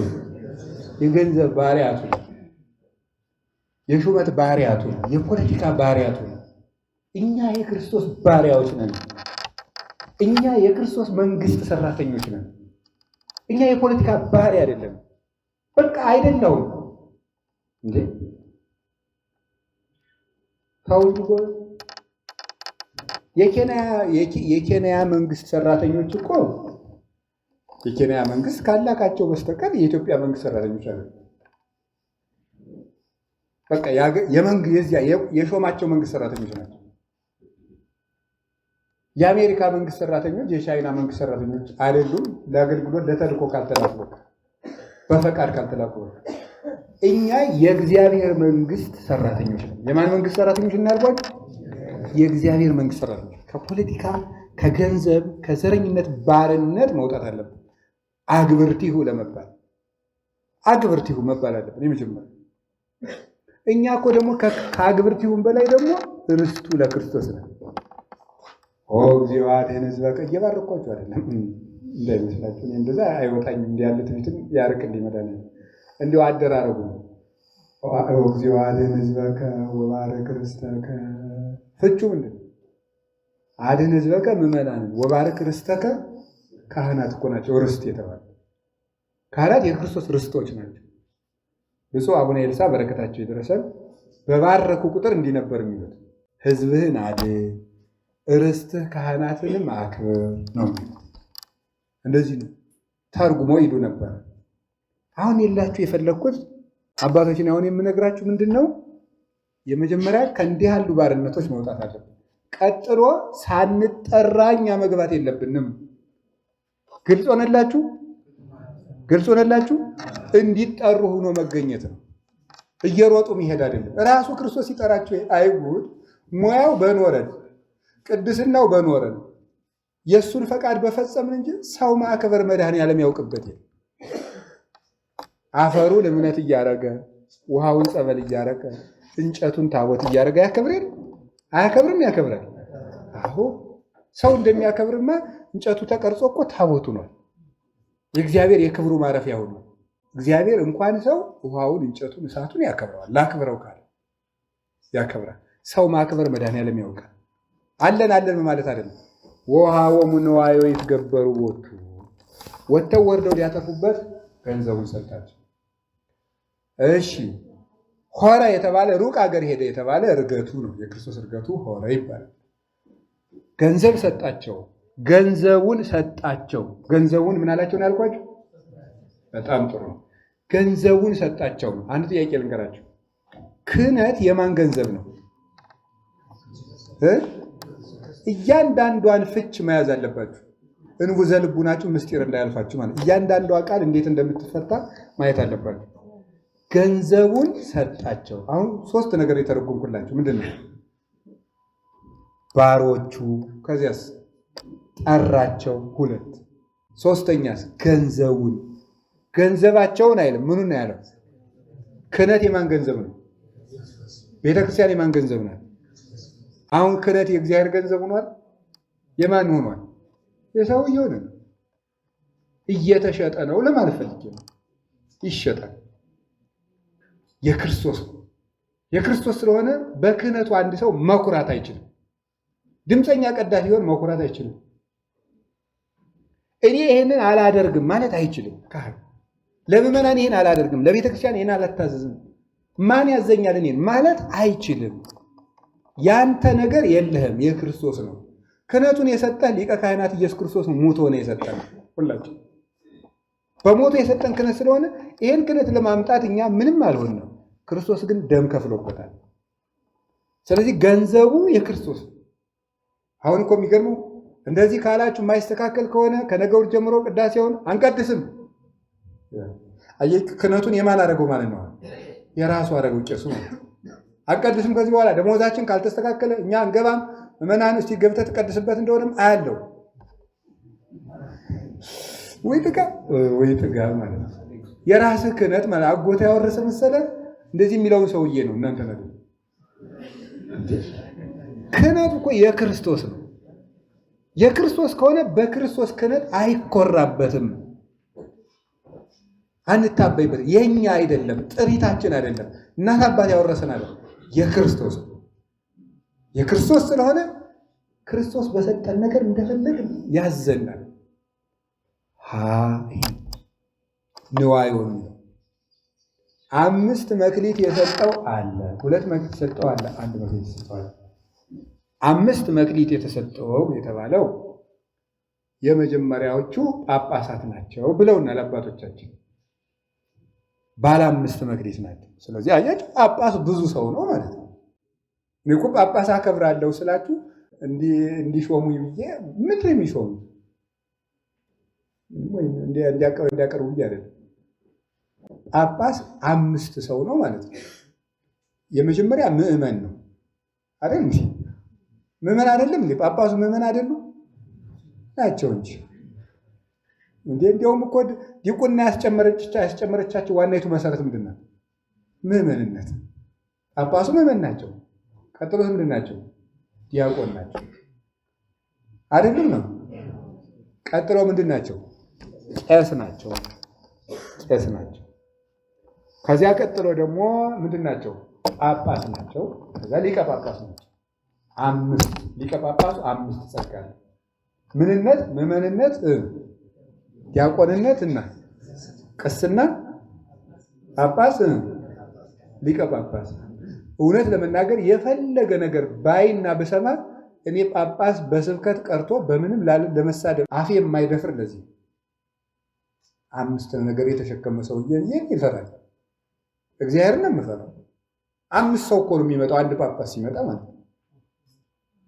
አንድ ሰው አይደለም። ይህ ሁሉ ጸጋ ያለው ጳጳሱ ቄስ ናቸው ቢሏል። ኧረ የተረፋቸውን ይናኛሉ አለ ነው የተባለ ሰውየው። ጳጳሱ ቄስ ናቸው ቢለው የተረፋቸውን ይናኛሉ። ለሰው እየሰጡት መስሎ እንኳን ለሳቸው ብሎ። ስለዚህ ክርስቶስ በእነሱ አድሮ እጅ ጭኖ ሰው የሚባርክባቸው የሚያከብርባቸው ናቸው። የ5 መክሊት አለ ግን ከዚህ ውስጥ ስለዚህ ጳጳስ ሲኮን ጥያቄው በ5 መንታ ነው ማለት ነው። ገባችሁ አይደል? መልሶ ደግሞ በምን ይጠይቃሉ? በምዕመንነት። ቀጥሎ ምን ይጠይቃሉ? በዲቁና ይጠይቃሉ። ቀጥሎ በምን ይጠይቃሉ? በቅስና ይጠይቃሉ። ቀጥሎ በምን ይጠይቃሉ? በጳጳስነት ይጠይቃሉ። ቀጥሎ በምን ይጠይቃሉ? ጥያቄው 5 ነው። ስጦታው ሲጨምር ጥያቄው ይጨምራል። ዝም ብሎ እየሮጡ ዶረ ጳጳስ 5 ሰው ከሆነማ እኔም ልሁን አይደለም። 5 ጸጋ እንደተሰጠ ጥያቄህም 5 ነው። 5 በአንጻሩ እሳ ደግሞ ጥምቀተ ክርስትና አላቸው፣ ሰይመ ዲያቆን አላቸው፣ ሰይመ ጳጳስ አላቸው፣ ማስተማርና ማቁረብ አላቸው። ጥምቀተ ክርስትና ምዕመንነት አላቸው፣ ዲያቆን ይሾማሉ፣ ቄስ ይሾማሉ። 3 ሆነ አይደል? ከዛ ምን አላቸው? ማስተማርና ማቁረብ አላቸው። ማስተማርና ማቁረብ ገባችሁ አይደለም? ስለዚህ ጳጳስ አስተማሪ ነው ማለት ነው። እስቲ ጳጳስ አስተማሪ ነው በሉ ንገሩኝ እንጂ። ጳጳስ ቢሮ ቁጭ ብሎ የሚውል አይደለም። ጳጳስ ማናጀር አይደለም። ጳጳስ መምህር፣ ጳጳስ ስራ አስኪያጅ አይደለም። ጳጳስ መምህር። የመጀመሪያዎቹ ጳጳሳት እነማን ናቸው?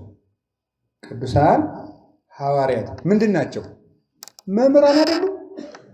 ጵጵስና ሰጥቶ ምንድን ነው ያላቸው? ሂዱና አንዳንድ ቢሮ 12 ቢሮ ስሩና የቢሮአቸው ቁጭ ብሎ አለችው። ምንድን ነው ያላቸው? አስተምሩ ነው ያላቸው። ጳጳስ ካስተማረ ክርስቶስ ይረዳዋል። ማስተማር አለበት ቀጥ ብሎ ማለት ነው። በዚህ የምናደንቃቸው የግብፁ ፓትርያርክ አቡነ ሽኖዳ በደንብ ይደነቃል። እንዲያውም ፓትርያርክ ሲሆኑ እንዲያውም እርስዎን አንወደዎትም አላቸው። ተሰብስቦ ለምን ሲባሉ ረቡዕ የሚያስተምሩን ጉባኤ ይቋረጥብናል። ከዛ ምንድን ነው ያሉ መሰላችሁ? ልጆቼ ሐዋርያትም እኮ ጳጳስ ናቸው፣ ፓትርያርክ ናቸው። ታዲያ እያስተማሩ አይደለም የሞቱት? እኔም እስከምሞት ድረስ ወንጌልን አላቋረጥም ነበር ያሉት። እዚህ ማስተማር የጳጳስ ህዝቤ እውቀት ከማጣቱ የተነሳ ጠፍተዋል ነው የሚለው ትንቢተ ሆሴዕ ምዕራፍ 4 ቁጥር 6 ላይ። አሁን ያሉን ጳጳሳትም ጥቂቶች ናቸው፣ እኛም ጥቂቶች ናቸው። እውነት ለምናል ከኢትዮጵያ ህዝብ አንጻር ግን ሁሉም ማስተማር አለባቸው። ቀጥ ብለው በሳምንት በዕለት እነ ቅዱስ ዮሐንስ አፈወርቅ ፓትርያርኩ መምህር ነው፣ ያስተምራል። አብይ ጾምን ሙሉውን በቀን በእሑድ እያስተማረ ነበር የሚያሳልፈው። ስለዚህ ጳጳስ ይሄ ጸጋ አለ። በአንጻሩ ደግሞ 2 መክሊት የተሰጠው ማን ነው? እዚህ ቤት ያለው ቄሱ። 2 መክሊት ምንድን ነው ሲባል ማስተማር እና ማቁረብ ነው። እስቲ በሉ ማስተማርና ማቁረብ። ስንት መክሊት የተሰጣችሁ እናንተ? አሁን ቄስ የሆናችሁ ታውጡ፣ ቅስና ያላችሁ ማለት ነው። አውጡ ቅስና ያላችሁ ሁሉም ማለት ይቻላል። ስለዚህ ስንት መክሊት አላችሁ እናንተ? ተናገሩ። ምንና ምን? ማስተማርና እሺ፣ ማታስተምሩ እጃችሁን አውጡ እንኳን አለልም። እንደዚያማ ይባል ኖ፣ እንደዚህ አለልም ነው። ስለምታስተምሩ ማታስተምሩ እጃችሁን አውጡ አለልም። ስለዚህ እስቲ አንድ ጊዜ ሁላችሁ ማስተማርና ማቁረብ በሉ። ማስተማርና የማን መክሊት ነው ይሄ? አቤት ማን የሰጣችሁ? አቤት ተመልሶ ይመጣል አይመጣም? ሳንቲሜን አምጡ ይላል አይልም? ስንቱን? ምንና ምን? አሁን እናንተ ታስተምራላችሁ፣ ሲመጣሳ አትርፈን መጠበቅ። እውነታችሁ አትርፈን መጠበቅ አለ።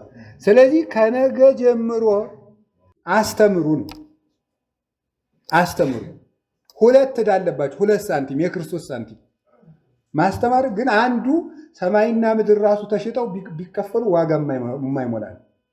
ምክንያቱም እሱ ለእኛ ዋጋ አድርጎ የሰጠን ደሙ ስለሆነ ማስተማር አለብን። ማስተማር ደከመኝ ሰለቸኝ ሳይሆን ድንጋይ የተወረወረብህ ጭምር ማስተማር አለ። ልንሰማ አንፈልግም። አሁን ስታስተምሩ ብዙ ነገር ይገጥማቸው። አይጨዝገል በሰሞን ምን ተነስቶብህ ነው? ደህና አልነበርክ እንደ ረቁጭ በል ዝም ብለህ ይላል ማለት ደህና የነበርከው ሰውዬ ይላል። ደህና የሚለው አለማስተማርክን ነው። ምን ነካ ሰሞኑን እንደዛ ሊላችሁ ይችላል። ኧረ እባክህ ተው ብሎ ቁጭ ይላል ወይ ይላችኋል። ሲያረጓየው ብሎ ደግሞ ይላችኋል። ሲያረጓየው ብሎ ወገኛ ይላችኋል። ስታስተምሩ አንዱ ተነስቶ ይሄድባችኋል፣ አንዱ ራሱን ያካል ይላል። አይ ትምህርቴን አልወደዱትም ብለህ እንድታቋርጠው ነው ሰይጣን ነው እንደዚያ የሚያደርግ። ዝም ብለህ ተናገር። ጽድቀ እስከ ትመርር ከመከርቤ፣ እንደ ከርቤ እስከምትመር ድረስ ዝም ብለህ ተናገር። እውነት ተናገር ዝም ብለህ። የእግዚአብሔር ቃሌ ተወርውሮ ሳይመታ አይመለስም ብሏል። የእግዚአብሔር ቃል ተወርውሮ ሳይመታ አይመለስም። አይምሰላችሁ። ሰኞ ያልሰማችሁ ሰው ማክሰኞ ይሰማችኋል። ማክሰኞ ያልሰማችሁ ረቡዕ ይሰማችኋል። ዝም ብለህ ተናገር። ውሃም ይጠጣኝ የለም ብሎ መፍሰሱን እንደማይተው ይላሉ አባቶቻችን። ፀሐይ የሚሞቀኝ የለም ብላ መውጣቷን እንደማትተው እንደዚህም ሁሉ ዝም ብለህ በጊዜውም ያለ ጊዜውም ተናገር። በጊዜውም ያለ ጊዜውም አስተምር ነው ያለው ቅዱስ ጳውሎስ። በጊዜውም ማለት በምትወደድ ጊዜም በምትጠላበት ጊዜም፣ በሚያከብሩ ጊዜም ባዋረዱህ ጊዜም ተናገር ዝም ብለህ የክርስቶስን ጽድቅ። ያመመው ሰው ምንጊዜም መድኃኒት ወዶ አይቀበልም ማለት ነው። ይፈራገጣል። ስለዚህ አስረን ቢሆን እንግተዋለን። ሊሞትብን አይደል ወንድማችን? ሆዱን አቆረጠው ሐኪም ያዘዘለት መድኃኒት ልንውጣው ስንል በቡጢ ሊለን ይችላል። አንተ ቀኝ እጁን ያዝ፣ አንተ ግራ እጁን ያዝ ብለን እናጠጣዋለን። አሞታላ። ያመመው ሰው እኮ እንደዚያ ነው። ስለዚህ ሰው ስላመመው ትምህርት አይቀበልም። ዝም ስላመመው አሞት ነው ወንድም፣ ዝም ብለህ ንገረው፣ ተናገር፣ ዝም ብለህ አስተምሩ። ለማስተማርሳ አንብቡ። በሬ ጭድ ሳይበላ ፍግ ይጥላል? ይጥላል? ሳር ሳይበላ ፍግ አይጥልም። ያልበላውን ፍግ የት ትጥለዋለህ? አንብቡ። ታምረ ማርያምን አንዋት በባል ጠላ ተው።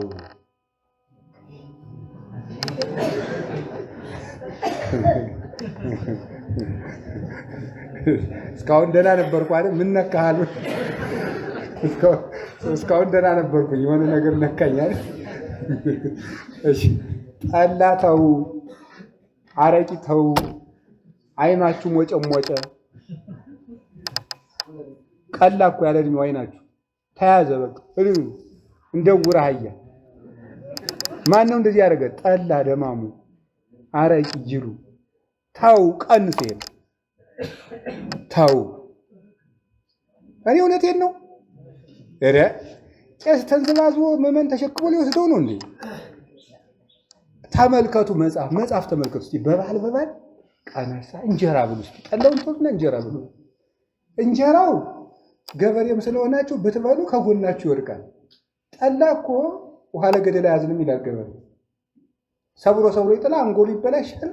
እንኳን ክርስቶስ ማንም ተዛ ይለው ውዴቱ ጭንቅላት ሰብሮ እኮ ነው የሚጥል።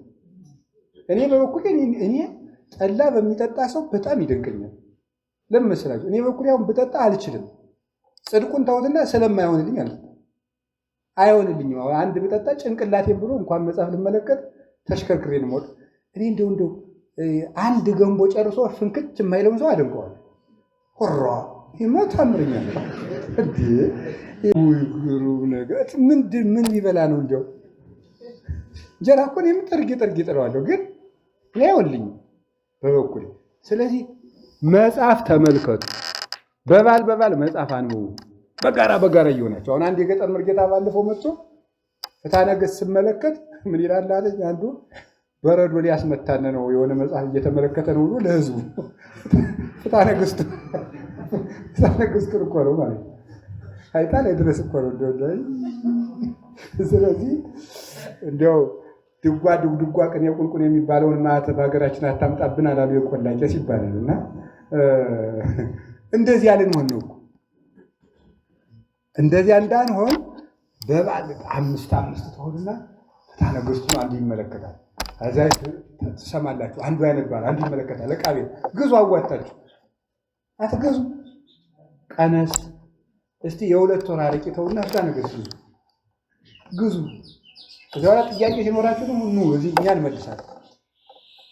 ስለዚህ መጽሐፍ ተመልከቱ፣ ወንጌል አንቡ፣ መጽሐፍ ቅዱስ በቀን አንዳንድ ምዕራፍ ተመልከቱ ለህዝቡ። ከዚያ ውጭ ምን ትረቡታላችሁ? ምን ትጠቁታላችሁ? አንተም ውጽያው ለምድር የሰው አብነቱ እናንተ ናችሁ። መሰጽያው ለሳ በምን ትንቀይቀስ ነው። ጨዋልቻ ከሆነ ግን በምን ያጣፍጡታል? በእግር ከመረገጥ ወጥቶ ከመውደቅ በቀር። እንደዚሁም ሁሉ እናንተ ካላስተማራችሁ ማን ሊያስተምረው ነው? ህዝቡ መቅረዝ ራሱ ከጨለመ ማን ያበራለታል? ምላጭ ካበጠ በምን ይበጡታል? ውሃ ቢያንቅ በምን ይወጡታል? ይላል የገጠር ሰው። ውሃ ካነቀ በምን ይዋጣል? ውሃ የሌላ ማዋጫ ነው። ስለዚህ አስተምሮ። ከዛሳ ደግሞ አስተምሮ ምን ማለት ማቁረብ። አሁን የገጠር ቄስ አንድ ሸጋ ነገር አለው። ቁርባኑ እንዳይደፈር የቆርብ ነው ሲባል አግብተሃል? አላገባውም። ዞር በል። አግብተሻል? የለም። ዞር በል። አንድ ሸጋ ነገር የሚመስላል። ሸጋነቱ ቢያንስ ስጋው ደግሞ እንዲከበር አድርገውታል። ሸጋነቱ ሸጋ ያልሆነው ነገር እሳ ደግሞ በግ መጠበቅ ሁለት ነገር ነው። አንደኛ ቀበሮ እንዳይበላት መጠበቅ ነው። ሁለተኛ ማብላት። ምዕመናን በጎች ናቸው፣ ካህናት እረኞች ናቸው። ልቁረብ። አሁን በጊቱን እኔ በግ ጠባቂ በሆነ አባቴ ጠብቅ ቢለኝ በጊቱን ወደዚያ ስትቀጥ ተመለሽ ቀንዷል፣ ተመለሽ ቀንዷል። ማታ ደግሞ ጦሟን ይዤ መምጣት ይሄ በግ ጥበቃ ነው ነው አይደለም? አይደለም። እንቁረብ፣ ማቁረብ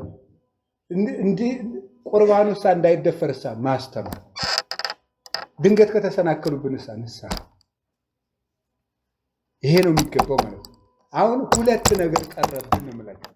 ትምህርቱን አናስተምርም፣ ደግሞ ሊቆርቡ ሲመጡ ደግሞ አናቆርብም። ሌላ ሰው ሰብኳቸው ሊቆርቡ ሲመጡ ደግሞ የለም። ችግር እኮ ነው። ወይ እኛን ሰብክ ወይ ደግሞ ሰው ሰብኳቸው ሊቆርቡ ሲመጡ ደግሞ የለም። ወርበል ችግር እኮ ነው። ጥቅሱን እንዳልጠቅሰው ይከብደኛል። ምንድን ነው ያለ? እናንተ ምን አትሉ ሰው ምን አታስብሉ ነው ያለ። እንደዚህ ያለው ነገር አለ። እንዴት ነው ያለ? ጠፍቶ እኮ ነው። አትበላ አታስበላ። አሁን ይሄኛው ማለት ነው። በቃ ነው ይሻላል። ይሄ አትበላ አታስበላ። አሁን ይሄ እንደዛ እኮ ነው። ወይ እናንተ አትገቡ ወይ ሰው አታስገቡ ያለው ጌታ በር ላይ መቆም ነው። ስለዚህ አሁን ከዚህ በኋላ የሚኖረን ግን ጀግንነት ከዘንድሮ የገብርኄር ጉባኤያችን በኋላ ከርሞ በዚህ ርዕስ አንማማርም፣ አንወቃቀስም።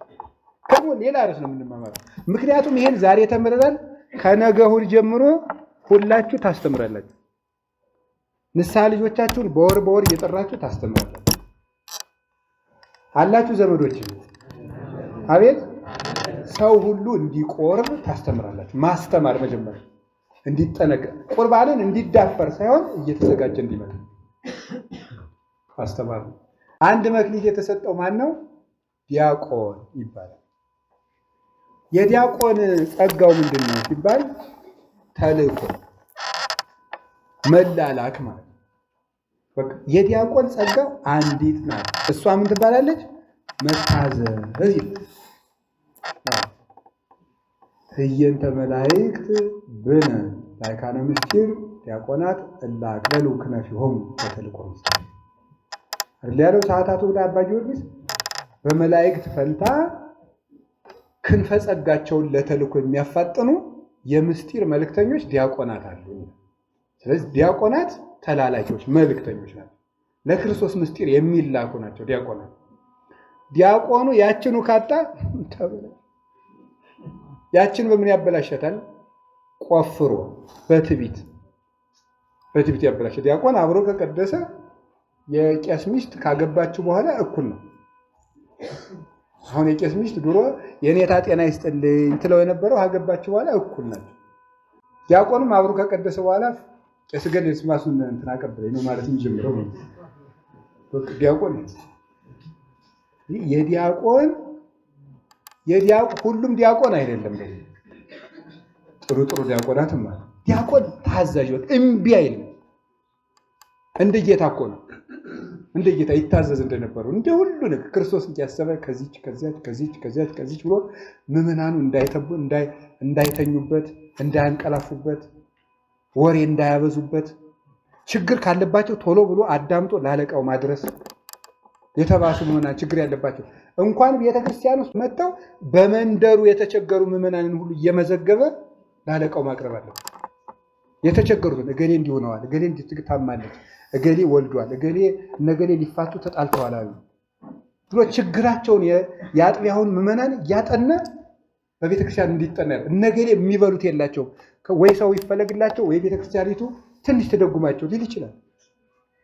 ቤተክርስቲያን የምዕመናን ናት፣ ምዕመናንም የቤተክርስቲያን ናት፣ ቤተክርስቲያንም ምዕመናን ናቸው። ደሱ ማለት ሌላው 5 መክሊት የተሰጠዋል። 5 መክሊት የተባሉት ሃይማኖት፣ ተስፋ፣ ፍቅር፣ ትዕግስት፣ ሰላም። እነዚህ 5 መክሊት ይባላሉ። ምንድን ነው ያልኳችሁ? ሃይማኖት፣ እሺ፣ ተስፋ፣ ትዕግስት፣ ፍቅርና ቅዱስ ጎርጎርዮስ ነው እንዲህ ብሎ የሚተረጉመው። ሃይማኖት፣ ተስፋ፣ ፍቅር፣ ትዕግስት፣ ሰላም። ትዕግስትና ሰላምን አንድ አድርጎ ደግሞ ትህትና ብሎ ይጨምርበታል። ትህትና። እነዚህ 5ቱ ክርስቶስ የሰጠን ጸጋዎች ናቸው። ሃይማኖት በክርስቶስ ማመን ነው። በአብ በወልድ በመንፈስ ቅዱስ ማመንና ፍጹም ልብን በዚያ ላይ ጥሎ መኖር ነው። እያንዳንዱን ብናብራራው ስለሚያሳድረን እንተዋለን። ሃይማኖት፣ ፍቅር። ስለዚህ ክርስቶስ በሰጠን ሃይማኖት ጠይቀን ፍቅር ሰጥቶናል፣ ሙቶ እስከ መስጠት ድረስ ራሱን እስከ መስጠት። ትዕግስት ሀፍረተ መስቀልን ንቆ ታግሷል። ሰላም ሰማይና ምድርን በሙሉ አስታርቋል። ትህትና በበረት ተወልዷል። ስለዚህ ጌታችን ኢየሱስ ክርስቶስ እነዚህን ሰጥቶናል። አምስቱ ሊኖር የሚገባ አሁን ቄስ ገለባ መሆን የለበትም። ቄስ የተረጋጋ ነው። ካህን የተረጋጋ፣ ትዕግስት ሊያስፈልገን፣ ፍቅር ያስፈልገን። እርስ በርስ በፍጹም ለቄስ ጠላት ሊኖረው አይገባም። የቄስ ጠላት የለውም። እንዲህ ነውር ነው። ለክርስቶስ ጠላት የለውም ከዲያብሎስ በቀር። ሰው ራሱን የክርስቶስ ጠላት ያደርጋል እንጂ ክርስቶስ ማንንም ጠልቶ ያውቃል። የሚጠላን ሰው እንዳይኖር ማድረግ አንችልም። የምንጠላው ሰው ግን መኖር የለበትም። ሰው እንዳይጠላን ማድረግ አይቻልም። እኛ ግን ሰውን አለመጥላት እንችላለን።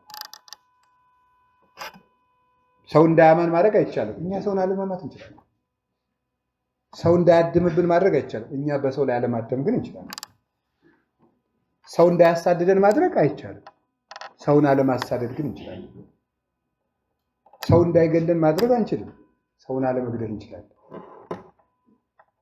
ሰው እንዳይሰድበን ማድረግ አይቻልም። ሰውን አለመሳደብ እንችላለን።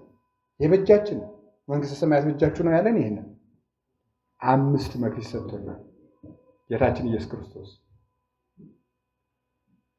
2 መክሊት የተባሉ ደግሞ በእርግጥ አባቶቻችን 5 መክሊት ያለውን ደግሞ ኢትዮጵያውያን መተርጉማን ሲተረጉሙት ልጅነት፣ ታምኖ ኃጣው፣ ተባይተዎ፣ ምንኩስና፣ ከዊነ ሰማይ ለው ደግሞ ተርጉመውታል።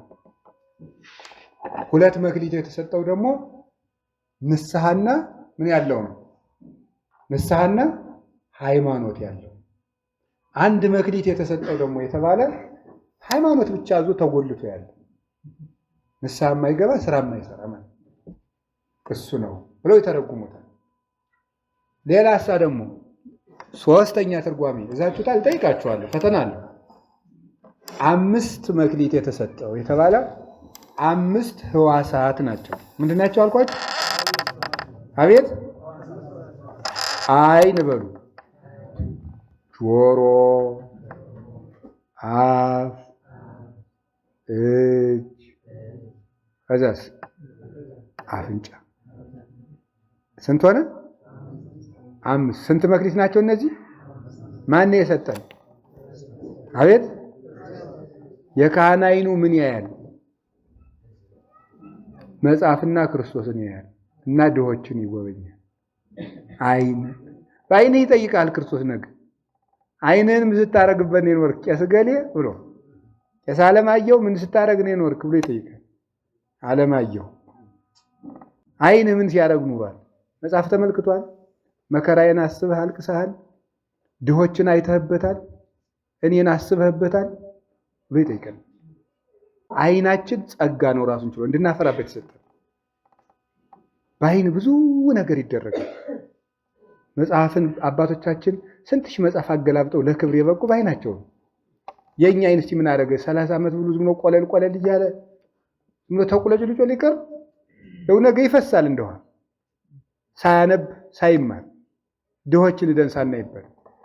ጆሮ ቃለ እግዚአብሔር ይሰማል። አውያተ ነዳያንን ይሰማል።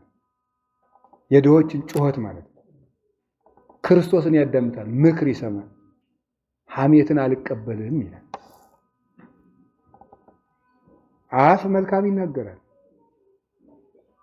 አዎ አፉሁ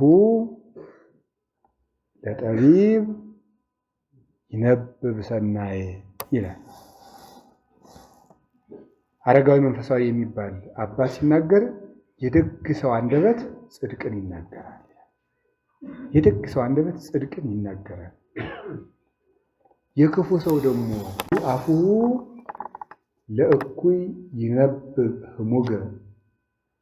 የክፉ ሰው አንደበት ደግሞ ክፉ ነገርን ይናገራል፣ ባልንጀሮቹን ያቆስላቸዋል። አንደበት መልካም መናገርና ማስተማር አለበት። የካህን ከንፈር ለምስጋና፣ ለትምህርት፣ ለምክር፣ ለቅዳሴ ይገለጣል። እጅ መዳሰስ፣ የካህን እጅ ክርስቶስን ይዳስሳል። የካህን እጅ ለጸሎት ይነሳል። በሌሊት አንስው እደዊክሙ በቤተ መቅደስ ብሎ ምንድን ነው የሚለው? እግዚአብሔርን ምን አሉት ነው። ስለዚህ ቄስ ወይ እጅህን በቤተ መቅደስ አንሳ ነው። ክላሽ ይዘህ አታንሳ። የቄስ እጅ እግዚአብሔርን ለማመስገን ነው የሚነሳ። ለአሃዱ ነው የሚነሳው። እንደዚህ ነው ለአሃዱ ለሀበነ ነው የሚነሳ የቄስ እጅ። ከዚያ ውጭ የቄስ እጅ ለከዘራ አይነሳም። አደራ ይሁንባችሁ። ቀልድ አይደለም። 5 መክሊት በእጅ መስጠት አለበት። እስቲ አንድ ነገር ልንገራችሁና እንዲያው በጣም ላስቃችሁ። ምንድን ነው በወር እስቲ ለምሳሌ ልጆቻችሁ ጥቂት ብር ስጡ።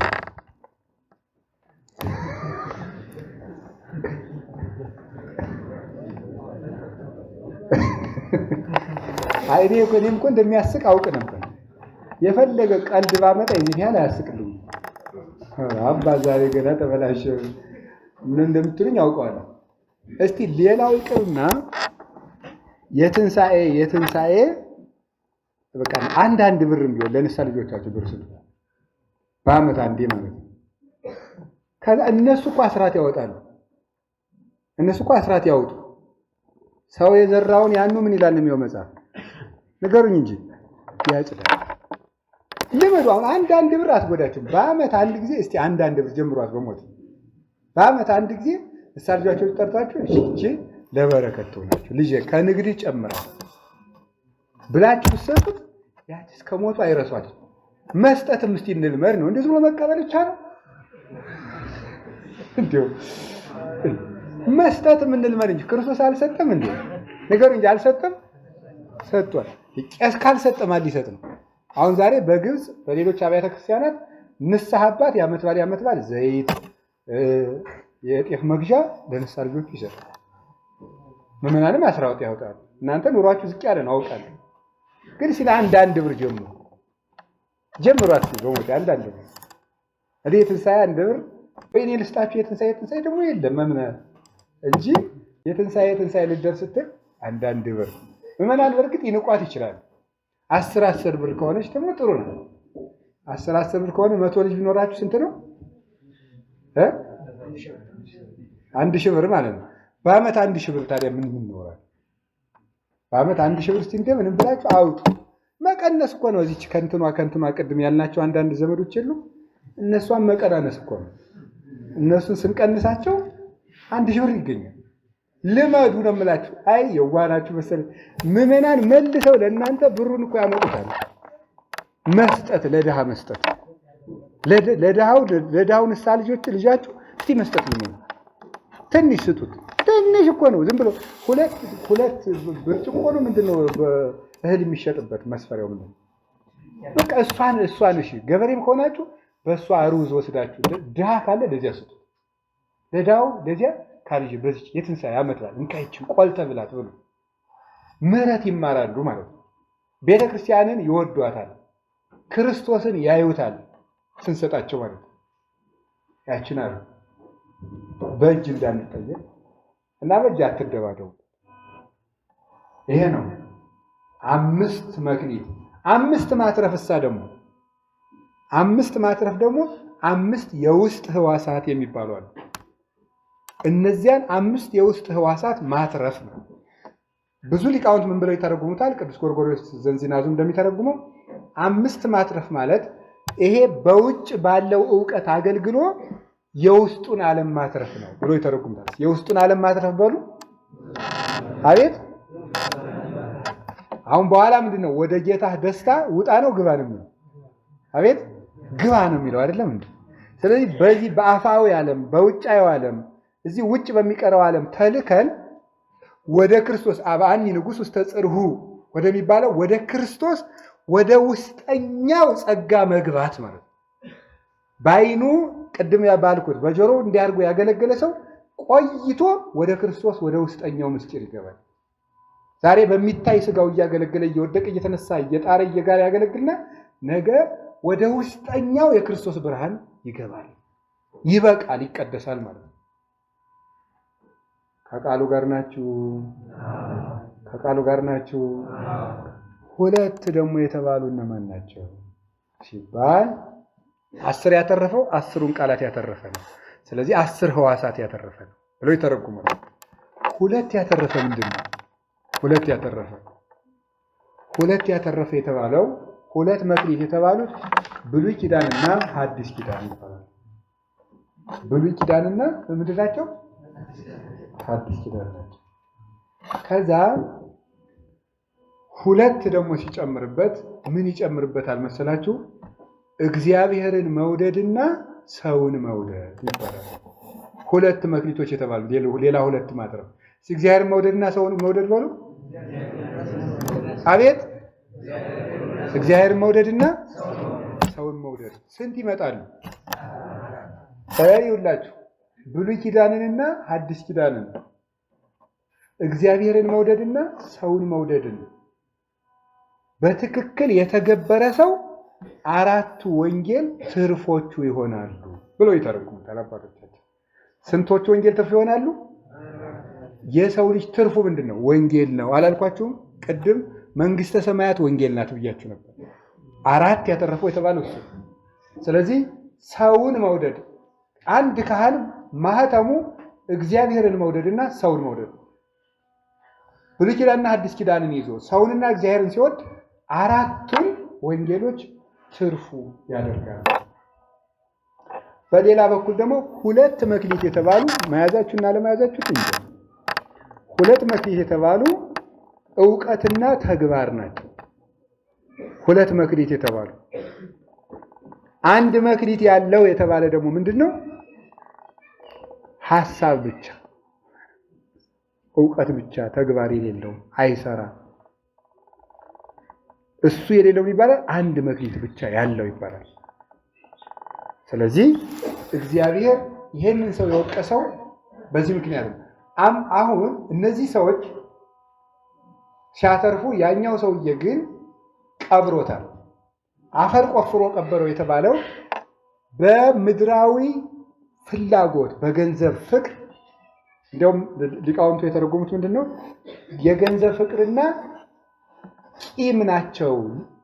ምድር የተባለ ደግሞ ልቡ ነው ብለው ይተረጉማሉ። ምድር የተባለ የሰውየው ልብ ነው። ቆፍሮ ቀበረው የተባለ ደግሞ ክፉ የሆነ ቂምና የገንዘብ ፍቅር ነው። እነዚህ 2ቱ የክርስቶስን ጸጋ ይቀብራሉ ይላል። የክርስቶስን ጸጋ የሚቀብሩት እነማን ናቸው? ቂምና ምንድን ናቸው?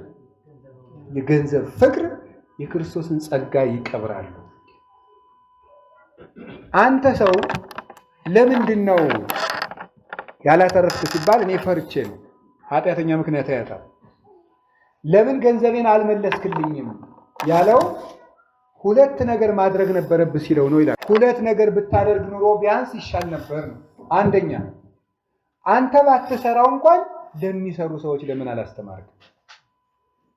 አንተ ተግባር ባይኖርህ የሚሰሩ ብዙዎች አሉ። ለነሱ እንኳን ብታስተምራቸው እኮ እነሱ በሚሰሩት ስራ እንኳን ተማልጄ አንተንም ለክብር አበቃህ ነበር። ለምን ቢያንስ ለሰው አትናገር? ወይ አንተ ጥሩ ምግባር የለም ወይ ሰዎች ደግሞ እንዲሰሩ አታስተምራቸው። አንተ ሁለተኛው ደግሞ ለምን ገንዘቤን አልመለስክም ቢያል እንደ ሳጥን ወደ ሳጥን ያልመለስከው ማለት ሳጥን የተባለ የካህን ጆሮ ነው። እንደው ስራ ባሰራ እንኳን ቢያንስ ንስሐ አትገባም ወይ? እንዴታ ገንዘቤን መልስ ማለት አባክኛለሁ ብለህ ንስሐ ገባ ማለት ይሄን ነው ጌታ የነገረን። የመጨረሻው መልካሙን ወደ ኋላ ላምጣው ብዬ ገልብጨው መልካሙን ወደ ኋላ ነው ላመጣው የፈለኩት። መልካሙ ምንድነው? አንተ በጎ ባሪያ ምንድነው ያለው? ገብር ኄር ቸር ባሪያ ማለት ነው። ቸር ባሪያ በሉ እንደው አንዳንድ ሰው አለ ወይ ዕውቀት ወይ ሁሉን የነሳው የምንለው ነገር አለ። እግዚአብሔር አልነሳውም ራሱ ሁሉ የነሳው ማለት ነው። አንዳንድ ሰው ለምሳሌ መልኩ እንደዚያ ሲሆን ቢያንስ ጠባይ ይኖረዋል። ጠባዩ ሸጋ የሆነ ግን እኮ መልክ የለውም ሲባል አረ አንተ ጠባዩ ሸጋ እንጀራ እኮ ነው ይባላል። ሁሉም የሌለው ደግሞ አለ መከራ የሆነ ማለት ነው። እንደዚያ አሁን ምን ልላችሁ ፈልጌ መሰላችሁ? ቸር መሆን አለበት። ርኅሩህ እንዲሁ ሌባም ሞላጫም አመንዝራም ከሆነ ሲያበቃ ከዛ ደግሞ ደግሞ ጠማማ ቸር ባሪያ፣ ርኅሩህ ባሪያ ማለት ለምዕመናን አዝኖ የሚያደርግላቸው ሰው ሲወድቅ የሚያዝን እሱ ቸር ባሪያ ይባላል። ስለዚህ አንድ ከኛ የሚጠበቅብን ምንድን ነው? በጎነት ነው።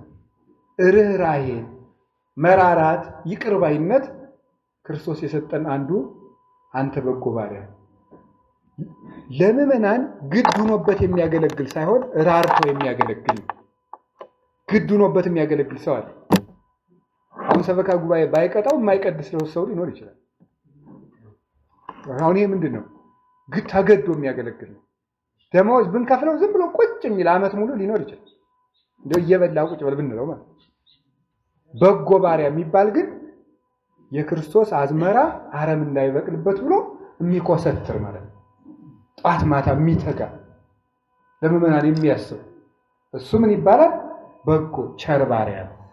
አሁን እኛ ምን አተናል ብትሉኝ፣ ርኅራኄ፣ እርስ በርስም አንተዛዘንም፣ ለምዕመናንም አናዝንም። ሞታቸውም አያሰቅቀንም። አሁን አንድ ክርስቲያን ተገደለ ሲባል ስቅቅ እንኳን አይደለም። ሞተ፣ ስንት ሰው ነው የሞተ? 10። ለዚህ ያም አያሳዝንም።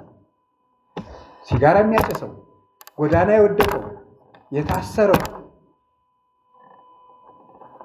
በሱስ ይዞ የሚንጓለለው በፍጹም ማን ያስበዋል? ያኔ ይሄን ማሰብ ነው። በጎ ባሪያ ማለት አዛኝ አገልጋይ ማለት ርኅሩህ። ከዛ ምንድን ነው? በጥቂቱ ምን ብለሃል? ንገሩኝ እንጂ ታምናሃል። በብዙ ጥቂት የተባለ የሰው ልጅ መላ ዕድሜው ነው ይላሉ ሊቃውንት። ይህ ዓለም ራሱ ጥቂት ይባላል። ይሄ ሙሉ ዓለሙ ራሱ ዓለም በሙሉ ተደምሮ ጥቂት ነው እና ጥቂት የሚባለው ይሄ ዓለምና ዕድሜያችን ነው። ብዙ የተባለ መንግስተ ሰማያት ከአዳም እስከ ክርስቶስ ያለው በሙሉ ሁሉ ነገር ተሽጦ ለመንግስተ ሰማያት ለአንድ ሰዓት እንኳን ዋጋ ይሆናል። ስለዚህ በዚህ በጥቂቱ ዓለም በቻልከው በአንተ ችሎታ፣ በአንተው ቤት፣ በአንተው እውቀት የጴጥሮስን ያህል እውቀት ባይኖርህ፣ የጳውሎስን ያህል ባይኖርህ፣ የዮሐንስን አፈወርቅን ያህል፣ የቄርሎስን፣ የኤፍሬምን ያህል፣ የቅዱስ ያሬድን፣ የአባ ጊዮርጊስን ያህል ባይኖርህ፣ የተክለ ሃይማኖትን ያህል ቅድስና ባይኖርህ፣ በአንተው አቅም ወጥተህ ወርደህ ታማኝ ነው ማለት ነው። ገብር ምእመን አያችሁ፣ ታማኝ ባሪያ። እስኪ ታማኝ ባሪያ ነው። አሁን ምንድን ነው ያለው? ቸር ባሪያና ምንድን ነው ያለው ደግሞ? ታማኝ ባሪያ። ታማኝ ባሪያ ለጌታው የታመነ፣ ለቤተ ክርስቲያን የታመነ፣ በእግዚአብሔር የሚታመን ሌባ አይደለም። በምዕመናን ደም ተስማምቶ እንጀራውን የማያከማች፣ ምዕመናንን እየሸጠ የማይበላ፣ ቤተ ክርስቲያንን አስይዞ የማይደራደር፣ በክርስቶስ እውነት የሚኖር ታማኝ ባሪያ። በጥቂቱ የታመነ ማለት በዚህ ዓለም የታመነ። አንተ በዚህ ዓለም በሚያልፍ ዓለም ሳትታመን በማያልፈው ዓለም ማን ያምናል ብሎ ጥቂት ዓለም የተባለ ይሄ ዓለም ነው። ወደ ጌታ ደስታ ንገሩኝ፣ በቃ ወደማይቆጠር በረከት ግባ ማለቱ ነው ይላል ቅዱስ ዮሐንስ አፈወርቅ። ቁጥር ስፍር ወደሌለው ደስታ ግባ። የጌታ ደስታ ማለት እግዚአብሔራዊ ወደሆነ ደስታ ነው። አሁን እኛ የምንደሰተው በማን ደስታ ነው? በእኛ ነው አሁን የምንደሰተው። እስቲ አሁን መሀሌት ተመቶ ከበሮውን ሰው እንዲህ ሲያደርግ እሱን ደስ እያለው ነው? በእግዚአብሔር እየተደሰተ ነው? አመታቱ ራሱን ደስ እያለው ነው? ቄሷ የሚል ማን ደስ እያለው ነው? ራሱን ነው እንጂ በእግዚአብሔር እየተደሰተ ነው። አቤት እግዚአብሔር ብሎ ተደስቶ እስክስታው እየነቀነቀው እኮ ነው። በራስህ የምትደሰትበት ሳይሆን በእግዚአብሔር የምትደሰትበት ወደ ፍጹሙ ደስታ፣ ወደማያልቀው ደስታ። ይኸው ድሮ በወጣትነት ደስ ሲል ነበር፣ አለፈ። የሰርጋችሁ ቀን ደስ ብሏችሁ ነበር፣ አልፎ የለም። ዛሬ ልብስ ጣጥቦ ተዘጋጅቶ ሚዜ ተመርጦ ሰርጉ ደረሰ። በምናምንኛው ቀን ዳሱ ፈርሶ የለም፣ በቃ የለም፣ ሚዜውም የለም። አጅቦ ሙሽራው ከዚህ ማለት አምስቱ በዚህ ወደዚሁ ነው አብረ ሲባል የነበረው የለም። አብራ ቅዳ ስትደንግዳ የሚለው ሁሉ የለም፣ በፍጹም የለም። ጫጉላ ቤት የሚባል አለ። ይሄ በገጠር ሌላው ሰው ሁሉ እንዳይገባ የሚከለክል፣ የገባ እንደውም ይቀጠራል። ቀጠለ። እኔ በለምሳሌ በማውቀው ይታሰራል።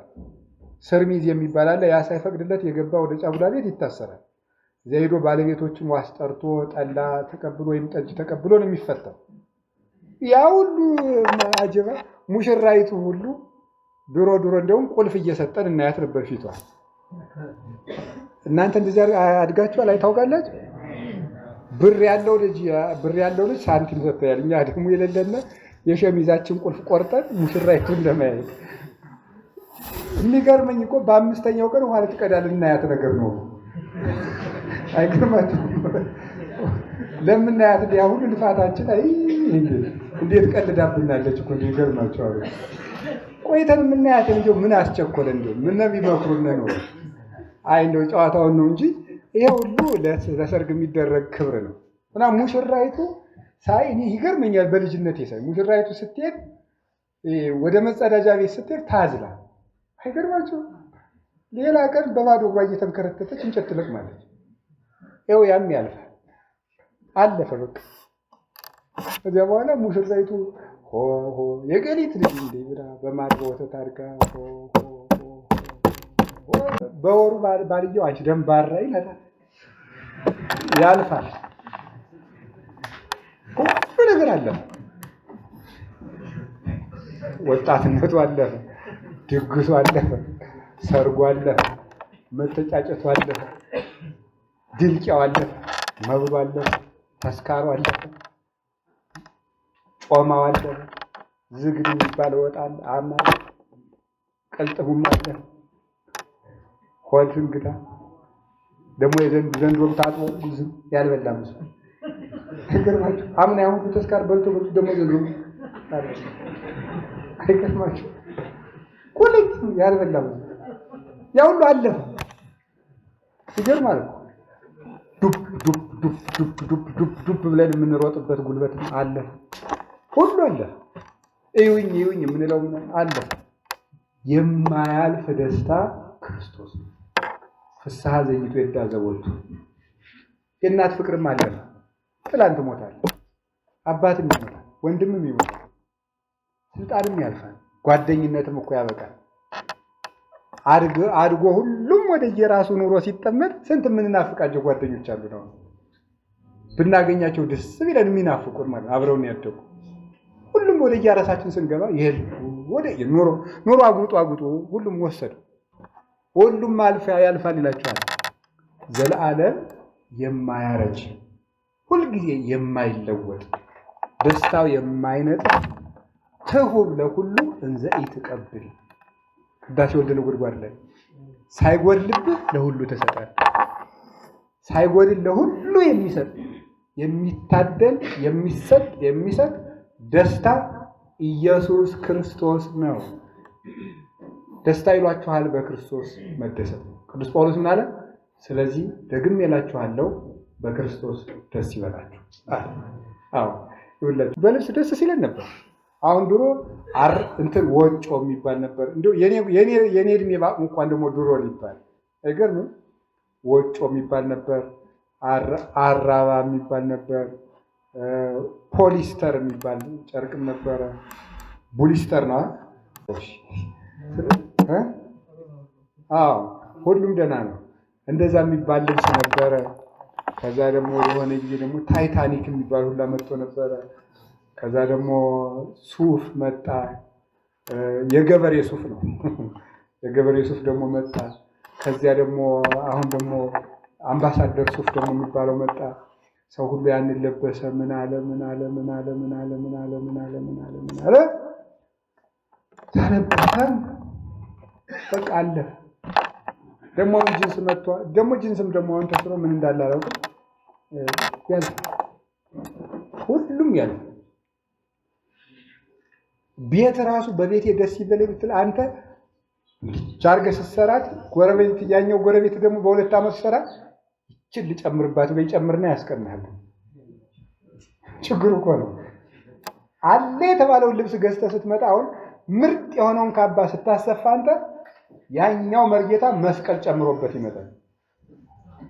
ከዚያ በኋላ አንተ የኔ መስቀል የመርጌታ ግን መስቀል አለው ነገር ደግሞ እንደገና ያ የለኝም ብለህ ታዝናለህ።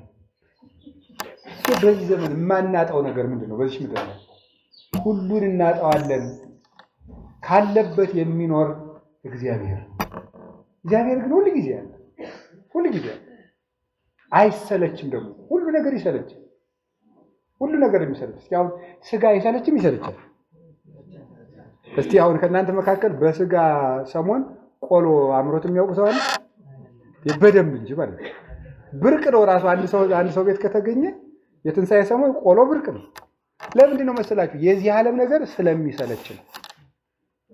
የማይሰለች መድኃኒዓለም ነው። የማይሰለችም እሱ ነው። እንግዲህ የእግዚአብሔር ቤተሰቦች አሁን ቅዳሴው ራሱ ስንቀድስ ራሱ ባለሙያው ሰው ሲለው አድርጎት የሚመስጠን በደንብ የተማሩት ሲሉት እንደው ሲያንቆረቁሩት እንደው አይነ ሞት ይሰውሮ እንላለን። የተማረው መርጌታ አቋቋሙ ሲለው ነፍስ ምን ጠቅ ብላ ልትወጣ ትደርሳለች። አትደርስም? ትደርሳለች። አሁን ይሄ ራሱ እኮ ገና ያልዳበረ ደስታ ነው። ይገርማችሁ። እንደው እንደዚህ ብሎ ደስ ያለን ክርስቶስ በትክክል ሙሉ በሙሉ በሰውነታችን ውስጥ ሲያድርማ እንዴት አድርጎ ደስ ይላል። ወደዚያ ደስታ ግባ። ቤትም ይፈርሳል፣ ልብስም ያልቃል፣ ዓይንም ይፈሳል፣ ጤንነት በበሽታ ይተካል፣ ወጣትነት በእርጅና ይተካል፣ ሀብት በድህነት ይተካል፣ ዝና በመረሳት ይተካል፣ እውቀት በድንቁርና ይተካል፣ ማግኘት በማጣት ይተካል፣ ሹመት በሽረት ይተካል፣ ፍቅር በጥላቻ ይተካል፣ አንድነት በመለያየት ይተካል፣ ርስት በስደት ይተካል። ክርስቶስ ግን በማንም አይተካም። እሱ ብቻ ርስታችን ነው። እሱ ዘውዳችን ነው። እሱ አክሊላችን ነው። እሱ መንግስታችን ነው። እሱ መምህራችን ነው። እሱ ሕይወታችንና ትንሣኤያችን ነው። ለእሱ በእሱና ስለ እርሱ እንኖራለን። በእሱ ስም ሞተን በእሱ ስም እንነሳለን። ማትረፊያችን ይሄ ነው። ለማትረፍ ያብቃል። ወደ መድኃኔዓለም ደስታ ያግባን። መድኃኔዓለም ያን ደስታ ለማየት ያብቃል። የእመቤታችን ረድኤቷ፣ የቅዱስ ቂርቆስ ምልጃ፣ የቅዱሳን አባቶቻችን ረድኤት፣ የሥላሴ ቸርነታቸው፣ የጌታችን የመድኃኒታችን ኢየሱስ ክርስቶስ ሞገስና ጸጋ ከእኛ ጋር ይሁን። ወስብሐት ለእግዚአብሔር።